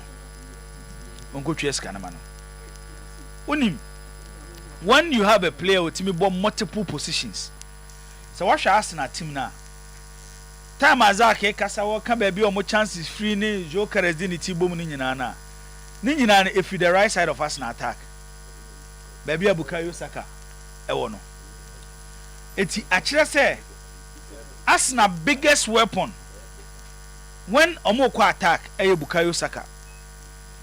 Say teams overload that area how block Bukayo Saka, it becomes a problem for Arsenal. Eti Arsenal ebe here another player attacking wise whether or creative anam so to goals. Onimie Martinelli runner. Ne strength 1v1. Creativity form. Madueke an expert in 1v1 situation. It will ask na be ba wona uhun sade no. Creativity form. Ofa even Martin Odegaard. Odegaard is turning more into a game controller than an attacking midfielder or more decisive passes to open up defense. It is only Arsenal ball. Now, Obomodia Kostopu Bukayo Saka. So we didn't pay me no jina no so a. Zoto na be problem de Arsenal. Na de no a eberechi eze kire no a kire say. Arsenal omonye wrong when omutua say sika na Crystal Palace epe no. Because Obamu e de ade bi ba Arsenal. Martinelli eni. Odegaard eni. Otimibo those positions o. Maduake eni. Enti enra eno so kire e wo game ni mo. Mesa ka biem. Mo bia amfa community shield no enje Liverpool season no. Even though they need to strengthen some areas, but enye community shield na kire the obaji English Premier League no. Aya na amma fi minu akumia it's a January game no. Oka Erling Haaland. So welcome to the Premier League. You win Haaland na jigo okay. So anope me raho pa say anope na me raho pa so we do nim say me boy the sha say me di boy chi kotoko na me ko Italian football na follow Italian football for so many years and obi a wado Italian football be untimi nye fan of the Italian football so when we started with Italian football from like 2010 2011 2012 ABC 2025 and no nye peak period of Italian football. The peak period of Italian football is the 80s, early 90s, early 2000s. And at the back when my Italian football and say it was the only league in Europe ubenya quality players at AC Milan. Omo level ni nistro enche players omo Juventus there no enistro enche players omo Inter Milan. Who you know question chen Diego Maradona eba Italy no bizoto Napoli no beboye or the Napoli G Serie A. Lazio and Sergio Granotti as their president. We players are no motor. They were buying the Christian Vieris, the Hernan Crespos, the Juan Sebastian Veron, those players. Palma and the Parmalat. The signings they were making. It's when you pick those clubs plus AS Roma. Players are no more to Fiorentina more, but it's still 10 Costa were playing for Fiorentina those years. Some players in Sabreno, so what time we do Premier League nima straight Premier League best players. And no pen I may say making can your mama say Giovanni Leoni. Sa young boy now we people my center back no.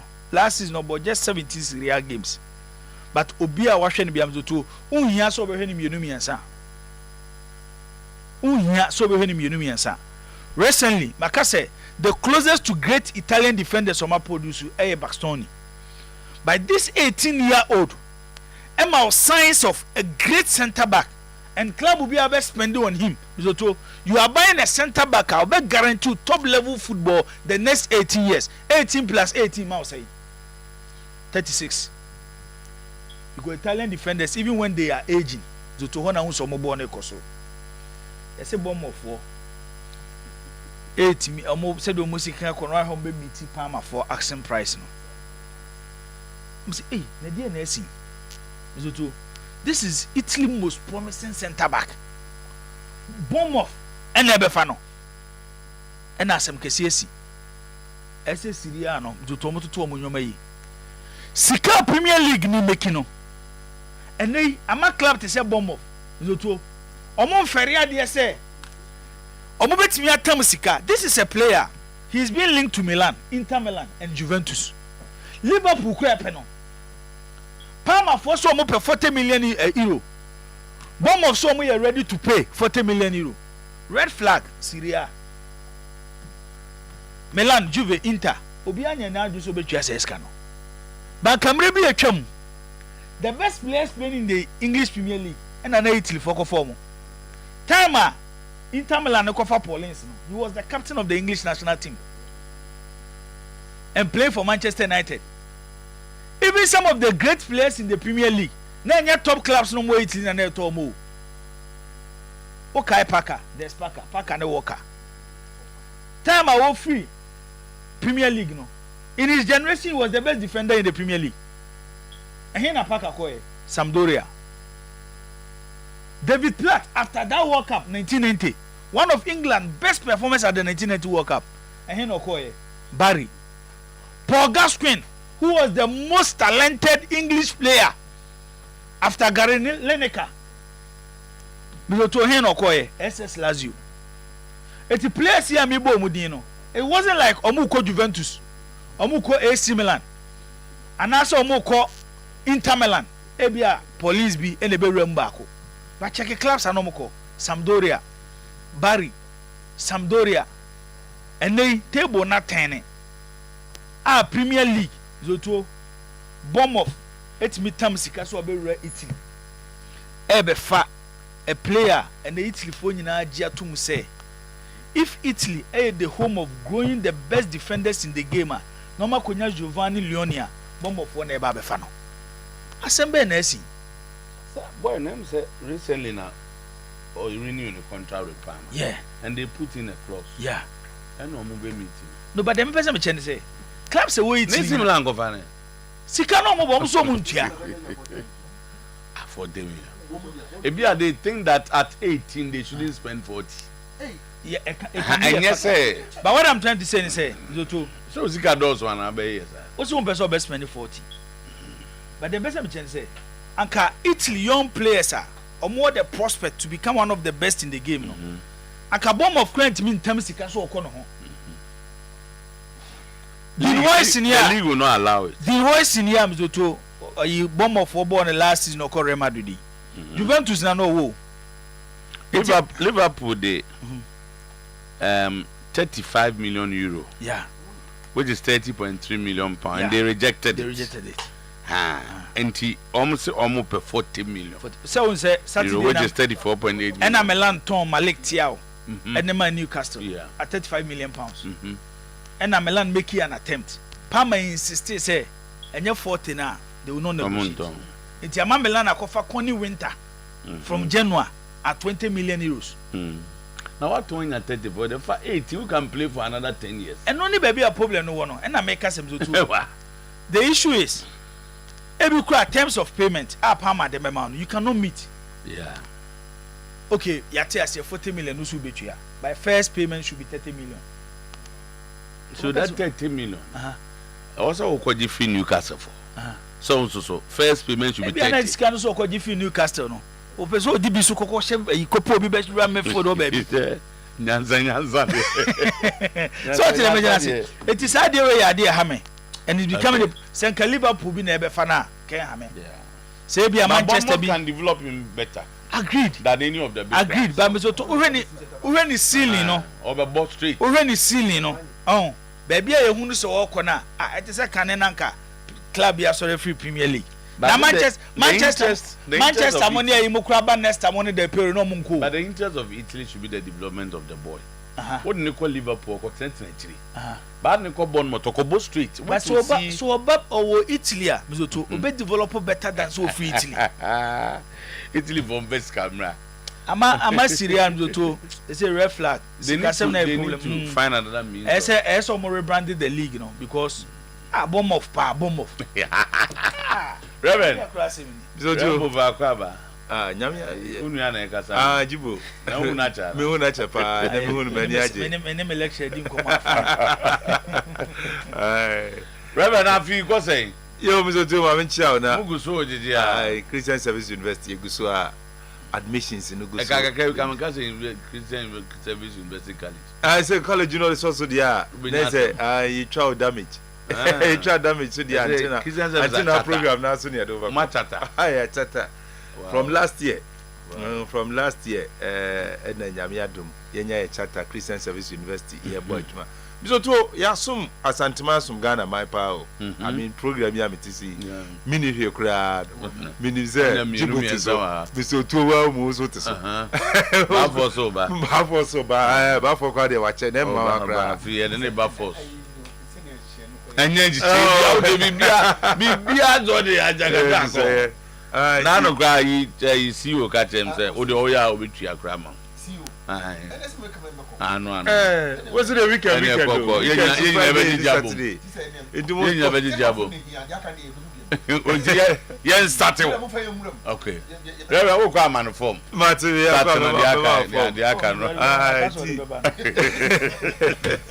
Numbers me who's yes, yeah. Oh, all right. A fantastic team. Now, do you local news? No, also promises of a Bonyamba. There be a year for this. Clementina and Ababeza. Baba, foreign, yes. I was in the year I was in this year. So, too, maybe I can start here go 1100 or 200. And it is so that so how to fear, oh, hey, and pay, what the radio who would hear. And common one, yes, I say no. Say, dear, and woman see who I be here, papa. You must share the who here, but say, dear, who said, we are see corner, I be here, papa, because Phil the beer will be removian, and the football is a crown. Look at one more Omunia Quanco school, a Jamona more multi sports language, you know. Omunia Quanco school, who had the museum negotiations in it. Omusi SE no my almost no oh enti engumashia no ababe hia the can say Christian Service University September 2025 2026 admissions you know you go to the then ending of August and a day be ye utifie what ye nka or SS where we SS super say Oba University Christian Service University ye recommended the amount and only University of Washington mu ha enya 50 years na yesa we charter ya bo adwuma yie pa afei obu ho no wa se o da bia moka Christian Service ho asma me ba me ni wase o na manko SS so mini SHS de omu an se wonya 25 years na se wo valid birth certificate ana national identification card bi wo bi a edi adanse se wonya 25 years a Christian Service e was special package de ma o de ne se Oberfree Christian Service University 0246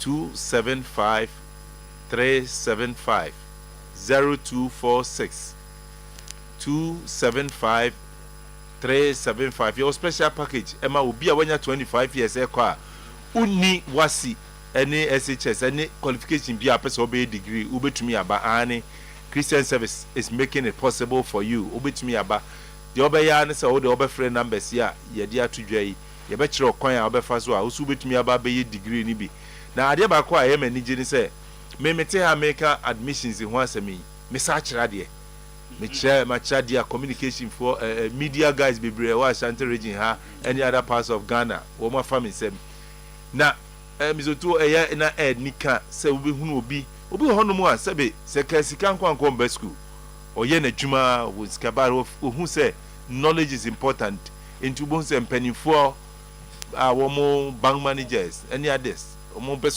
school. This school, I don't know, yes, SS in April. Who are no 7 B. 7 be across no bed.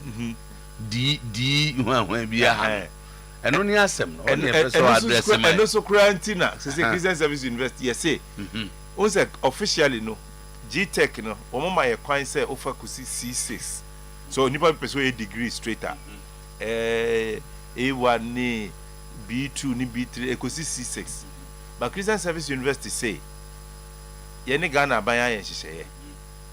Unya E8, unya D7 na oba ye betima mo ye diploma. Diploma na ye ma wa yen. De de wo mu ni say we degree straight out in 4 years. But so be diploma na be in 2 years. 2 years no we diploma. But who we diploma no? Now you know who now you diploma ni ya. And one say yes more 2 years. Aka hu no anya 4 years. For na bi. E so wan ho den hwe say. Diploma na. Next wa ko 2. Why 2 na so so nti. Ube wie pe ni nyina gina wan kasa wa ho keka wo de be ye program no. So because it's a 1 year. But diploma na am fakese so a. Oh, we degree na be 3 years. Yes, we be 3 years. Okay. But so you know etimi nya good pass. Okay. Unya good pass. We 2 years. We 2 years. Na say 4 years we now so degree ni bi. Now so degree ni bi. Degree ya kan go for the hu. And the degree ni there e ho aba be here pa be so too. To do for mu tie degree. A degree ni there. We say only na mo so asisi anu awi o. We yakra sisi for no. We diploma ni we sisi degree for no. Dem say the ten say. Oh, you know who should this one go pass the diploma na. And the fako gusu ho no. And the diploma no so kra no. Oh say course content no. You can course structure. We degree ebia every week be ababa lectures be 6 times. But we diploma less. Be 4 times because we course structure no so. Kakra bi. So ntema wunya hoden to me the year more. 6 times na, but so betimi akọ the weekend. Oh, betimi akọ weekend, but I'm talking about credit hours, you know. And the weekend so betimi na check. Be 21 credit hours. But to be oye diploma no be about 12 credit hours. So what I say to no we ma fa diploma ho aka nye bad. For diploma ho nye bad. Enye bad. But what say ye very ara na amfa. Obi ho no ma ye nyina ye degree no no ye diploma no. Ofi say I say but ni nyina ye kwan abetima fa so. Na school ho kwa ho kan job say we na me. Onu na mo. Ura class our ponko baby. Enkomo ya na kosu wa chiri. Na wo Christian service so ye dey. I can book me diploma. Be a ko to mu kwan so. Come the best so. Iti ye recommend this when you D7 when you E8. But more than ebra be Christian Service University program. But me so told him say the new programs so aba. Enti ma me cut new programs no so ho asem kakra bi. Apart from diploma in business studies ye dey abai. Christian Service University in any university a Ghana ha any one of the few universities where we are say event management. Yo yin yanu bebre a omdo ho akwakorura event mu obi ho kra no first degree ne dada but na wonye event management and so into event bia or event company bi or your no adwuma or saw event company. Christian Service University akwakofa MA event management aba just 1 year program. Na sa event management programming obeya enye enoma yesua ne dem because event no we say I to say football ya kan discussions in the muye studio how but agrono no e wa go prama so or park ne so sa na event management na is so practical say obi biara obaba be yes event management be a 1 year program na eniji sem ni say background bia wo bia sa wa ye diploma in social degree in sociology, degree in communication, degree in nursing. Area bia u free baby, field bia u free baby.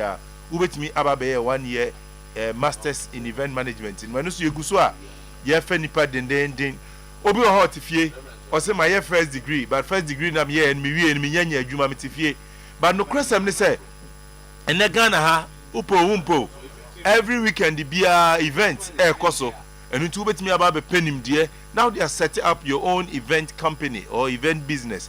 Na bibia koso kama. In the event management so ye dia buy your masters level 1 year. Why degree we ajibo? Say why first degree as a masters. But who masters 10 cry event management. So we'll set up event company. tent ne canopy ne decor ne sa normal no eno weekend ubetime nya sika weekend so te ho de hia ne say mo network wuni mo bi onimaduane ye kama wuni mo bi o decor onim ye wuni mo bi a o ye say then you network now what go now coordinating kwa you don't necessarily and go join out to tons our grandmasters event manager more the practical yes I want the OG Mizoto oh say event event ni bo ha Mizoto so o kwase a now we said yes the layout ambience I create my event na you the video wedding no to a masters event management masters for no at the end now no Ghana ni aso a ono so onya 40 years bills credit no also so we share ambience na o say baby ye nim dada o na ye dey people with event ideas by here I'm a why to say I say I me no say I was okay ka ho Reverend obi amanfo adia to umra hin omum frɛ say ope say Nya Christian Service University former 0246 275 375 0246 275 375 and I say 0 ba ku bi manzani akọ 0246 275 375 okay and the Christian Service you were no kwada so o hwe ya o ko Santasi ultra Santasi run about as is crowd here nyamin cha there China for ABC more bi wo ye junction ne so hon mo Star Junction wa China more no wura mu a onante be 3-4 minutes a we do Christian Service University there were opportunities bebre wo ho ma ye nuanom a o ma wie school o mu tifie unya gege 6 to 15 a scholarship package eda so e wo ho e de ma wo mo se wo be school so na se wo pese o ye residential student na aduane sem ho ye dia Christian Service nkwani private and public unti bo Ghana ha say university a obi kwa ye man aduane de wo hia ne o gas ade beno na o chance ade beno because wow na beno ye ma mo bag ye ma o sade ye ma yes di ye provide and we can no throughout your program so open kwa de a Djibouti ya wa for Christian Service means to the whole masters into one from Muntem Uchemu Christian Service yes konwadi omo mba fie nya kan Debi wa wudi ko fie de ye fa ma wa what wa wo you know ya mouse adi ya ma o anwa ya ma mu nwa tu ma me de ibi ane de kakro be yansa o gas yasa o ko fie de ama na eno man kan yes this is what we are offering yeah dear Christian Service because Mr. To you say education still expensive at the tertiary level into yes the area dey ebo no into na Christian Service University that's it I mean sabra biom next week brana na sabe cheche mu ye but they say they bad for near the neighbor bad for so there na sia so there's obia why ready bia admission is secured bad for there no na rebe we dey apart two video aso na we no go do so we so cheche ngoda we rebe no dey sign rebe dey nya dey bibia una betrate bafo Yanko big blow Kotoko sweat on Peter Amidu Akwa and Elvis Chebafo as they go out for about 6 months. Come on. I hear ya 6 weeks. 6 weeks. I hear ya pieces in your among Kahumbi. Now, yes, this is in our crown so. I hear among Kahumbi. I would say any Peter Amidu Akwa. He say, I hear Kotoko for not that you say, young couple players from my Kahum. And I say, Yenya Dane, Enti, and no ye Kakra, and also no more. Ababe to no more, and also home. Scrambling for replica jersey from Chairman Solo. Obey such a camp crosses carpet and cause ripples in their camp. What's it? Enra, and I know the Chairman Solo, and or the boot to no manona or a supporter back with you. Chairman may pay a replica back. And also when the Branham into the mouth. And one I'll be such a camp for that dem because you was a Chairman here be to honor you 5,000 to 1 year. Like would you any to goose who are to say and I'll be such a coffin be home say hey until you say carpet and macross so easy say cause a lot of ripples and one more camp kiss I home I didn't do anything I mean shut your mind shut your mind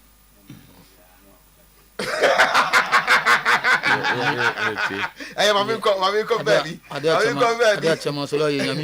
Okay, Reverend Marty. Anyansafo mo wo hene. Thomas okay. Kind of bad. Anyansafo where praise be so for penny. Where are the wise people? It won't take me to speak on the third term agenda for the FA president. No, not me. Not this time around. Wise people should get up and speak. Dr. Parkwesi Indum backs out. Tama, ene die ne bofu. O se eya na ye twen na obi ti se ono Parkwesi Indum na ebeka. Na mo a mo di musika hye ball no mo so ball no ye mo dia na mo so mo ye investors na se mo ball no mo kom akodaro mo a mo onim dia mo so mo nkasa bi. Tama, me see the long silence of Kotoko is becoming too deafening, to say the least. Timer, me say the long silence of Kotoko. Actually, the Congress no. Commissioners and Kotoko cannot keep mute forever. Kotoko must speak. Among at least the house iron. Kotoko nyamu bibi kakrebi. Wo de so mo nkakro mo ntro. And yes, sir, Nana Pinkra and Dr. Kwesiapia, you are disappointing. Tama, could it be good news? Mpacho TA. After fixing the mess we have come to meet, we can start seriously looking at building the Golden Olympic Stadium for the future. Will Baba Yala be raised down for a new one to rise up? Yao Ampofuankra, NSA director, gives an artistic impression of the new Baba Yara, but people are very skeptical. Tambacho, here you are. This is your new Baba Yara. And I know pay the NSA director general post to on the Facebook was saying now Baba Yara post to Simamu Kumasi. You see, baby, Uncle Fobisa, funding and location. Say is this Baba Yala coming down? Now you we have so. And now say you compare a new place. Now you see how no more. And ne inti Bema Boda, your new Baba Yara, an Olympics or you should wear the main pool. Or say an Olympics something, you know, Olympic Stadium. Or say Golden Olympics. And the battle Wadaroma, Kakra no pay. Right, Captain. Go ahead. Okay, so go back to last Saturday. Abra calf year draw. Now I'm so to Kumasa Sante Kotoko, Kwara United, Nigeria. Now Go Stars. Abeko Jeski in Nigeria. I'm so to clearly. All the two fixtures now. Bakuye bit manageable, but Bakuye was so very difficult. Truth be told, Kotoko game in Nigeria no, manageable because so not until recently say Kotoko the outings around Africa and against black Africans no, you know in most cases Kotoko attack conquer. In most cases, now saying no more see for my brother or Liberian team, BSC right, BYC, eba ha so omo ebese sansa name no. The amount untimi kanema ye na Kotoko form lately in Africa no because to untimi enyina so mfa kan sem bebre but so what trans realistically so Kotoko make a trip to Nigeria because to a meeting na Kotoko can get something from it and now Kotoko can manage it and qualify. Maybe you better talk about the next step no another time where I'm against work no you better want say but I'm talking about the first stage Kotoko ekomu. So I can say that one no Kotoko can move to the next stage depending on preparation and how serious you take this competition. That's not to say Kwara United no just a walkover. But I'm talking about who draw that direct comparison between Jeski and Kwara United. Say if you are drawn to play against the North African side, say they do Go Stars, Ekosha Jeski, so that encounter no. Me Ghana for na semba na wo safe track and cry and now a very difficult encounter. Minim the Go Stars be As I send by now, which I junior, that's all kind of crap. O so ya junchiro. Ah, na no grade one names obi anu kre. We Ghana 400. Now if you go stars and ekobo JSK. Oh, but manya do go 99 cry doesn't make it a fact. I'm saying that you are showing an opinion. Okay. Just send by now which I junior. Opinion that looks like a fact, Anna. Me just say. You guys are saying no cry. There were empirical data to support. There are facts. Yes, I say with the end a facts.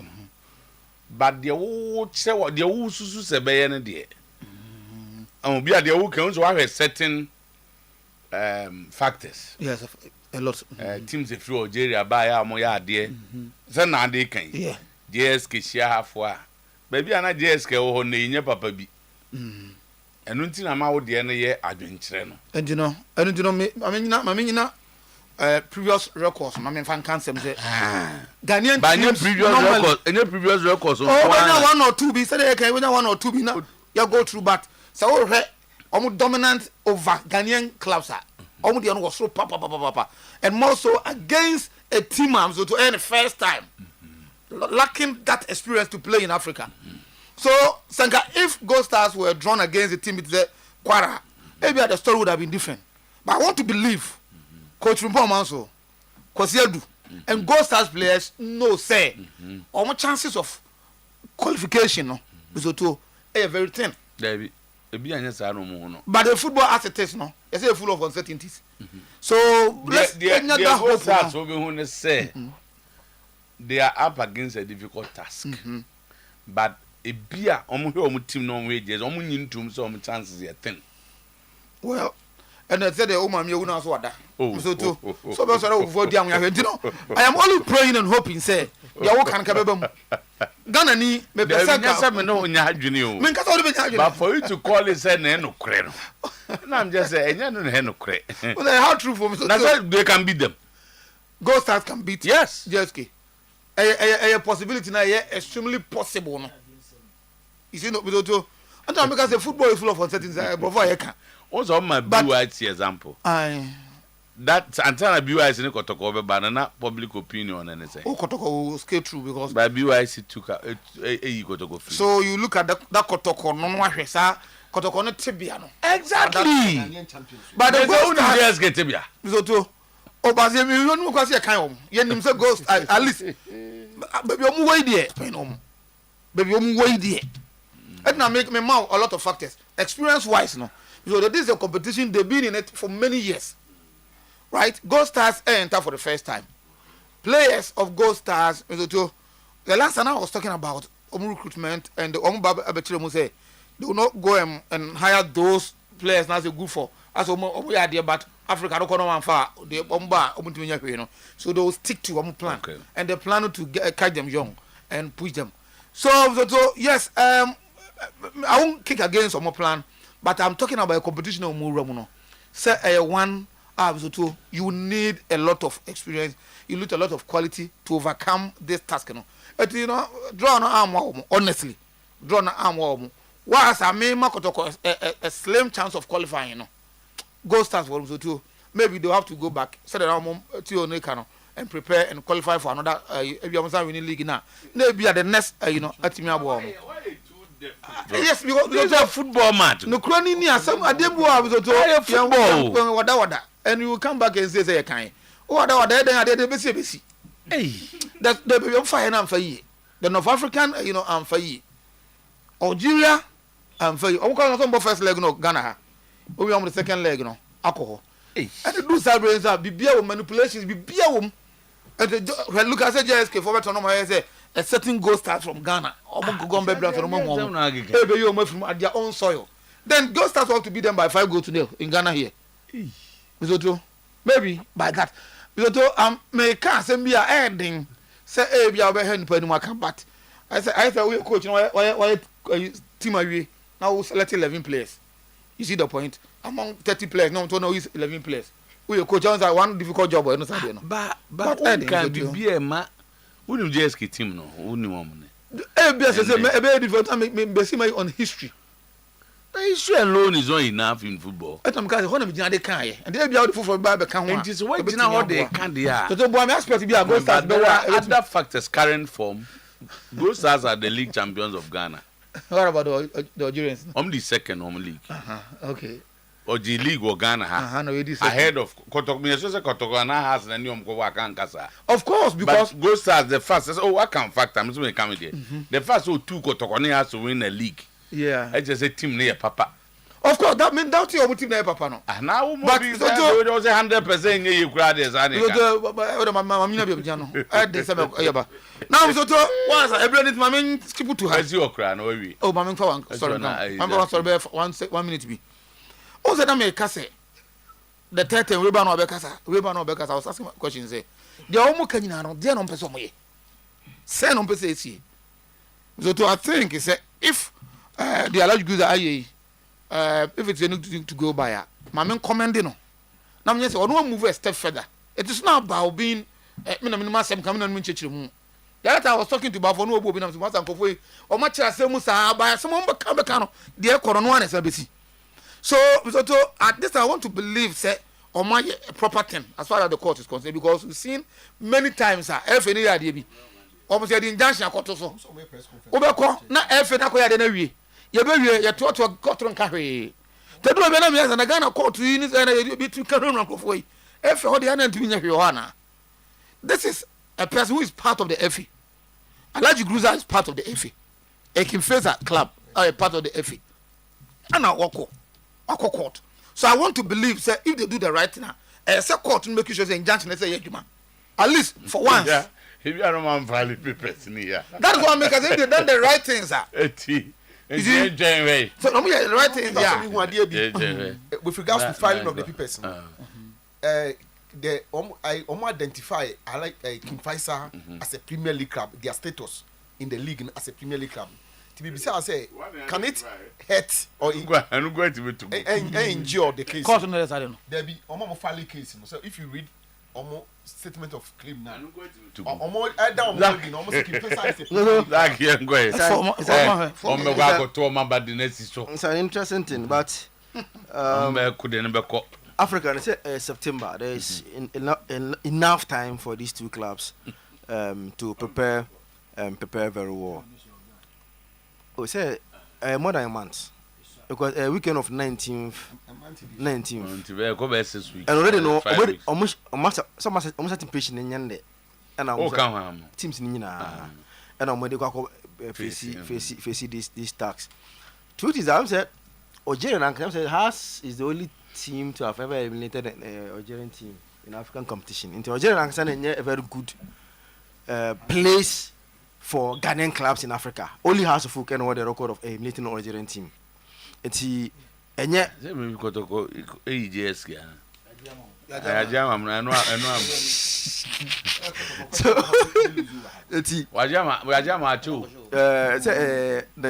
1991 because me I was still in second 1990 and Akuja Frani no recently no Bashir phone Kotoko enyu no group stage group stage no na na amko ana yen amko Dabi omo Algeria and we mko on fence omo Algeria me kan pa ma na ka nya yi Setif ana na Ghana player bi won boy na no wafa no striker no I remember that game very well pa it is something that mzoto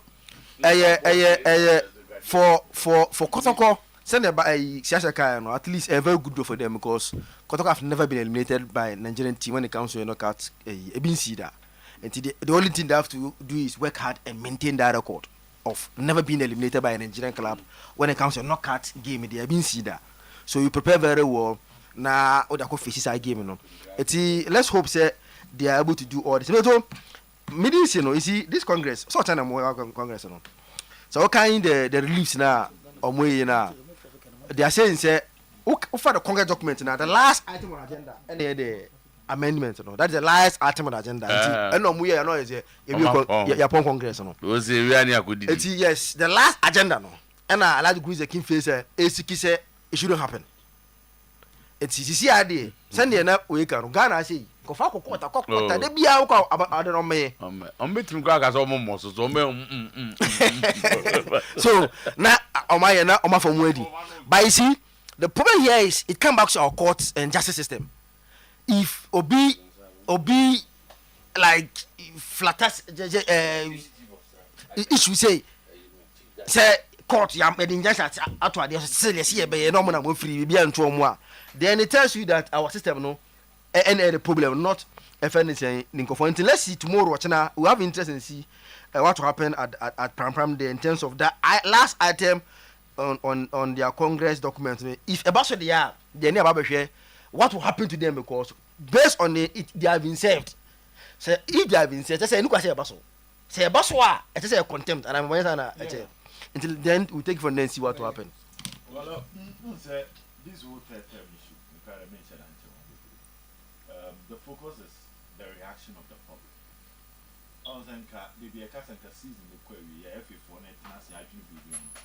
They are looking at things they will do to improve the game, to take the game to the next level. Tika Sabre, Yokobobo, the choir hooligans, a game, no, be 2 hours a year free. Now, last season at Renchama to Ghana football in Anapoli in a BNCB.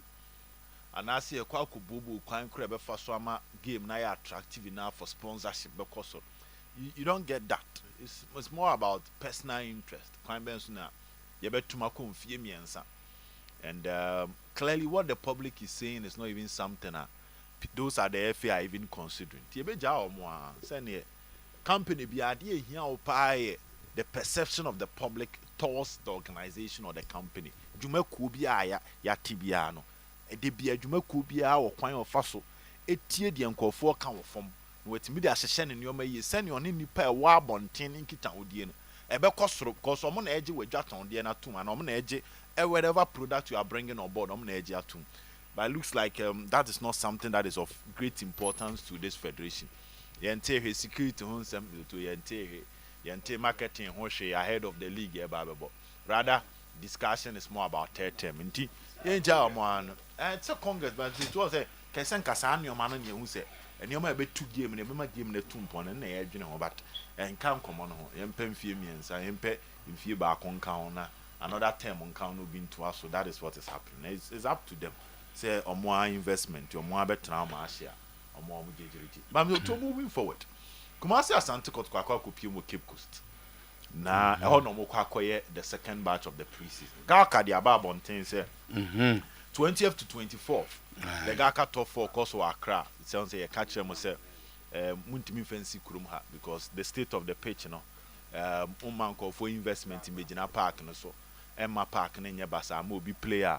Ordinary Kobo Africa and the name Kubu. So look at how they will arrange themselves for the Gaka top 4 Ewakra. But Koko keep coast no first list by not some more tiny do din count. And a man in TSM so too, Pennyfas and Fred Tinedu. Say Ombra na Ombeka team no be. It raised a lot of questions. Then a lead to that decision. Was the player injured? Maybe a player and we pra. And untino ye man I rehab and our personal training. Because preseason maybe are the kind of training players now so more fully fit in and will be a private can any prano to Wakwako brim. But there was no communique like that. It was rather Peter Aqua, any branch of an Elvis chamber for our pra due to ankle injury. So what happened to a year somewhat Tinedu me to Aquako fans and same way about. It was for a player that the club spent a huge amount of money and as an asset of the club. If it's a medical condition, he should be well treated so that Sika club invest in a best swabber later. Sometimes we need to look at that. There are various companies to amount for a no a year jumemu. Obian who are catching uncle to gadgets bimbra and uncle to product bimbra. It's a product only be A, B, C, D, Ukotoba, na bedru be banning foot to bon obeja house aqua, so your manager. He's going to ask you questions. As today in Tina, the Oma Mikotoya, this Kakushima, Munusu.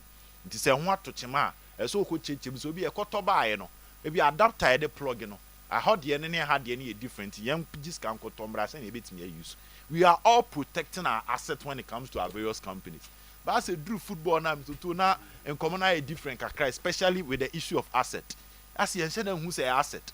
And this when it comes to football, footballer is an asset you invest, and if you take good care of it, you are going to get a returns. Returns beat my on the field performance.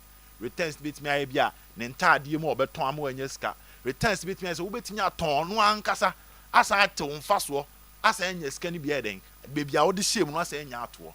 But it looks like when it gets to us, yeah, the normal kakredi agro. So if it's an injury issue, which I know say there were some form of injury issue, they should take their time, fix it, so that player no dey kotuko hu no mu no obetima ba yes adwan. So to if you carefully analyze the Kotoko team, born in fact Kotoko squad nento so ne hwe midfield ne di nkomo bi. So to you realize that when you look at the midfielders, Kwadwo Set, Adabo, Emmanuel Entry, Baba Yaya Hubejewu, 5 central midfielders. 5 for the whole season. That is what the plan. It's not enough. Because Kwadwo Set your number 8, Jawi your number 8. Now say Emmanuel Entry, Baba Yaya your number 10. It means that your true defensive midfielder Hilary Adabope. Inti men were praying. Ka we team no ma. Nipa last in Kotoko fan na what sad dey be Samotini do. So right now whatever situation or problem as Samotini do will be, you should be fixing it. No about back up to Adabo because now clear looks like Adabo will start. In so about 3 major competitions are untimi you suba akope. Because moto Kwadwo Set atre say onye that rigid tackle ani bi.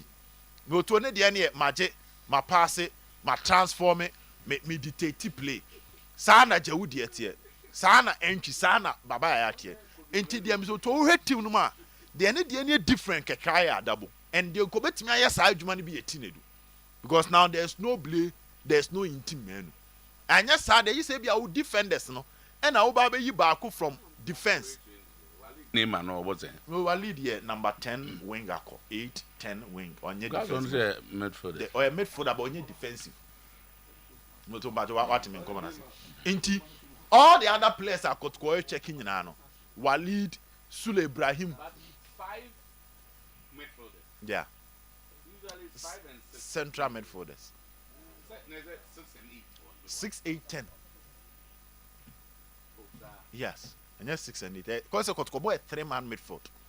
And a 3-man midfield with 3 central midfielders. Do 1 a 3. So Walid becomes one of them if they sign. If Walid Bahwa, Walid star no on say no to Adabo. He's 10. He's 10. Into Ababe count Yayani Entry home. Which are on 2 or other. Sule creative. Sule Ibrahim Walid name omunyina is similar. Into you are adding up to 8 for name. Is 8 for Kwadwo Set ni bia Jawu. Oh, Kwadwo Set Jawu. You can use Entry, you can use Yaya, but no. And they say they are number 6 no na. Yes. And if Tinedu ni bia. Tinedu is one of them. But initial one count. So if it can be resolved and it can be fixed, okay, for him to be fully fitter, it's something the club must consider. Milto got signings, you know. There should be classification of positions. Born in beer at the Union Hardy. We care for Ubi Mona here. She wingers, no. Now her strikers, no. Now her defenders, no. Defenders, okay, enough. Yeah, goalkeepers enough. With the defenders, they have 4 positions. And on my chegusa. Left backs 4 million, sir. Right backs 4 million. Center backs 4, 5. Center backs 5, right backs 2, and a left backs 4, so 2, or 3. Sana share na ye, with team no. But moving forward, to what's a mini problem. Oko attack now, to there's no problem. Oko attack now, there's no problem because you've come to Puku Abetamwa Donzu, Jordan Emisa as a youth team player. No, I'm an Hawaii. But a Honda Mr. To me, Walid Nisul may say sometimes be a almost plans is a defender could also play in one of the positions. To a Honda maybe a question on Walid Nisul. If you have this set, you don't need those 2, you need 1. So now observation. So it means that be a new one of them will come. Between Sule and yeah, so they are observing them. But one of them. Sule Diano, to approve. Say penny for then Walid comes in. Do I have and was what to talk baby same position. Now Afi Edru Park ne so a. Na asem aba. Na no so bo na ba be asem. Correct. Eyi na metete ne nsem weekend ma ni ma anhye da anya mede. Kotoko ne ti ne du asem no. Zotu. Menim ti ne du suban of the pitch. And ba park so bo na obo ne de na mpese me de kama asem. Menim oba meti asem bi say omo che training case cry for pre-season no abrantie na nya bi menim say no kra. Amobi ka che ne say wonko secretary to so wonko hen na wonko je ne de. Say o ye ade na ye cha ade ne du so na say kwa. Menim say there say wo yi de obetimi aboye but say ye ni suban e wo outside the pitch enti ne ye treat ni say dia I don't have any problem. Ebi anan kate bone ba akopɛ na obese nkate papa ni nyina. Ba park so de se mi hwe sika asante kotoko e de to ti nedu over 100,000 Ghana cedis a zotu kotoko ntimu entimu 1,000 Ghana cedis kura o from sika no bo bia so abranti agina park so abo no we show glimpses of a good player. It's a problem ne pa be ma boda hene wo now 14 bars ni biu. No, I said actually na supporters no friend na pen krase omo ntia se setino do enko bi na obi ma ne kasika ofo. The enti amani abre say under Ogun. So to after Sao Boase incident no. Eteki, the executive of Ashanti Regional Circles Council. Ansa na tin do him so to Ogum kra field no. But Obia Watna Stadium, Ashakotoko game, Zoto. Setina do football, no pass ball, and answer ball ne bano be control ball na. He has over hand the bad 3 times, and some was a good player. Sometimes game be off, but I would say pressure on so. As a player, be I said that be a swano. I would be no film. So the mechano, eti Tina do asem no, Zoto. I think as Santiago management omo because a come fast when say last season Tinedu was Kotoko most expensive signing in the local league, most expensive signing for Santiago to go na Tinedu. It is there na management spending say sika no. And no go man fans of Boase go for there things to talent now wono. Say nye Kotoko na how they have even treated Tinedu anka. You bu semo e anka blay koye no. To blay koye no. Ka we ono ane baba sha Congress no mbe kona china no doto se Ghana ha onse ye kwhemra ye kwhemra se bedwafie meboa na afi ekọ Supreme Court no hwan Ghana so camera se bedwafo omo ho na ka judges omo Supreme Court nyina boma doto one way a omo nuru 500 Ghana say your population is 30 million 32 okay parliament for 200 and the Supreme Court for na akwa yemra o si awia ho na mbe church o me na be church mranim so me na church mranim to munyina no mo ka ho mzutu mranim fo no me na be church mranim na se Supreme Court parliament e de mrane ba na Supreme Court be chechim na se Ghana fo dodo na asore se emra we de yempene a dodo na ma sore no mango hye mrane bu parliament o but obi a ye banyansani bia a wo parliament bia ka said the Ghana for near Sia breed reaction. Emran ye ni ye. One way the assembly. But Oko Ghana Football Association Sakasa ni yenke bi wo. Sakasa no mzutu yenke bi wo. Na me so muko Congress china koje 3 term ni tum. Se kware do master ten say secretary onka so begina. Na dia olu akwasi na ntachi ya. Me kai ket ni post odi tutu Facebook. And then me pebi. When he was seriously against it, ya nyane do ba power. Bizoto, wo de also time o ba be. Akwa say FF no, omumu Ghana for. Me say dem aka, me say Ghana Premier League yenya ahwe. That is the truth. Because ade Ghana for no hebo no. Ade na ye hebo no, ba for ye hebo no. Asemba ne ye kwa kan me say ball na ye omo de ya.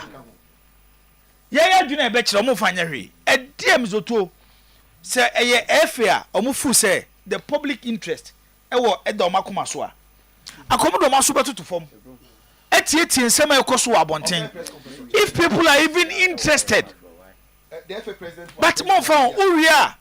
Namizotuo. O de happy hour aba. Now we say, men sorry nkwatena wia so. E measure product awufu say, nko na be benefit o. I will not do it. And me so mo yes I then I will start that campaign.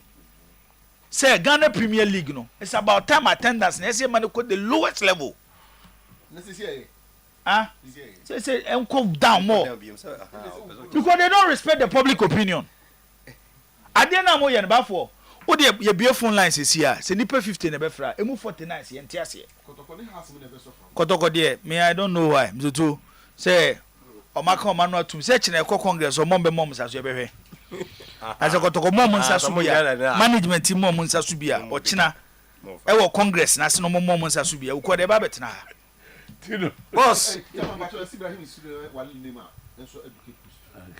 Walid Nema. Oh, okay. Power Specialist Herbal Hospital. Yenimwani animo. Akoso do ya.